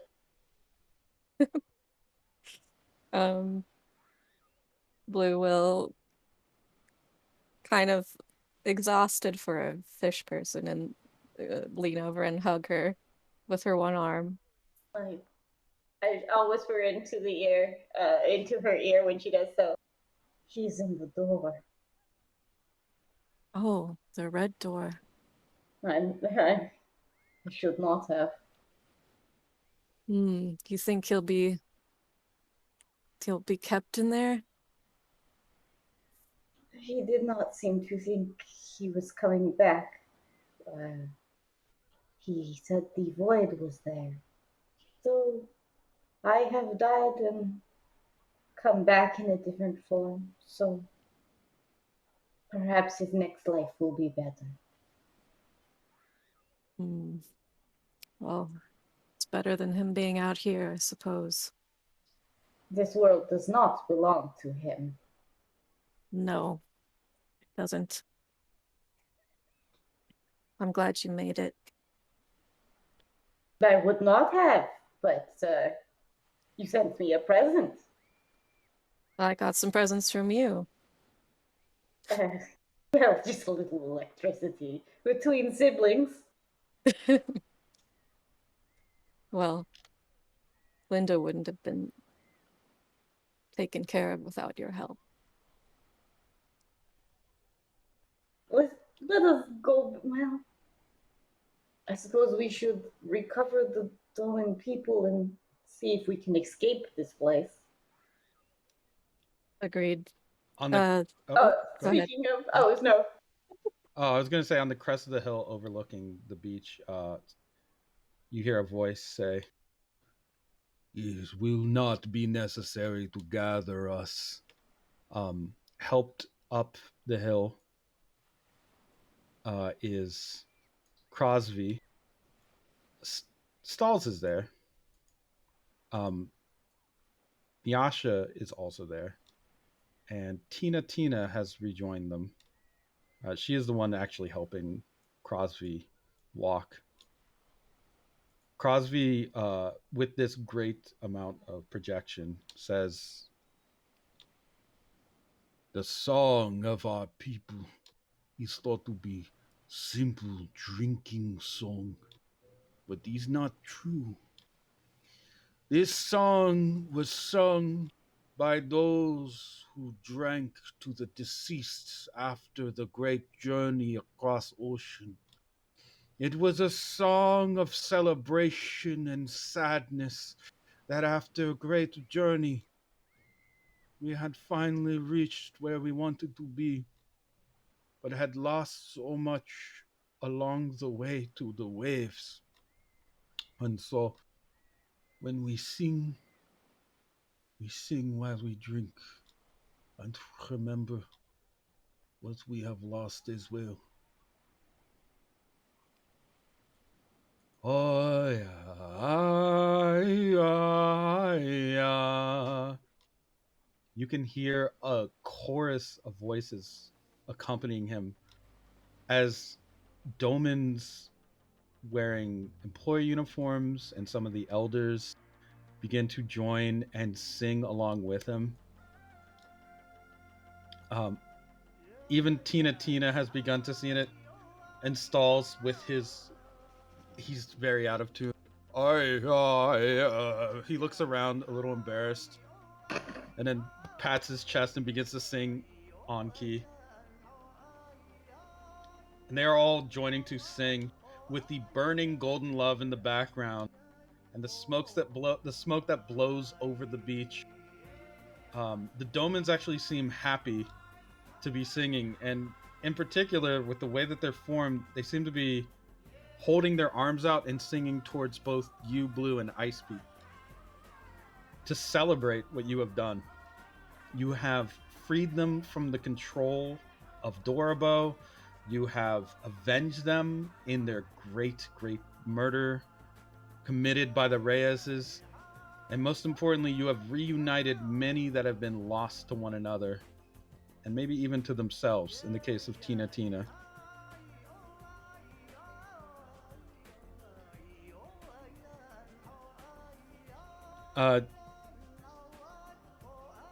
Joni just looks scared and confused at all this coordinated singing. But she eventually tries to sing along, although badly. Nice. She hasn't drank of the waters of the island. Would she like to? Well, maybe in time she will. But that is where we will close, with the two of you united, with the Doman people now also united and freed, although we don't know what will happen to them in time. It's possible that maybe they will escape the fate that Tina was so afraid of.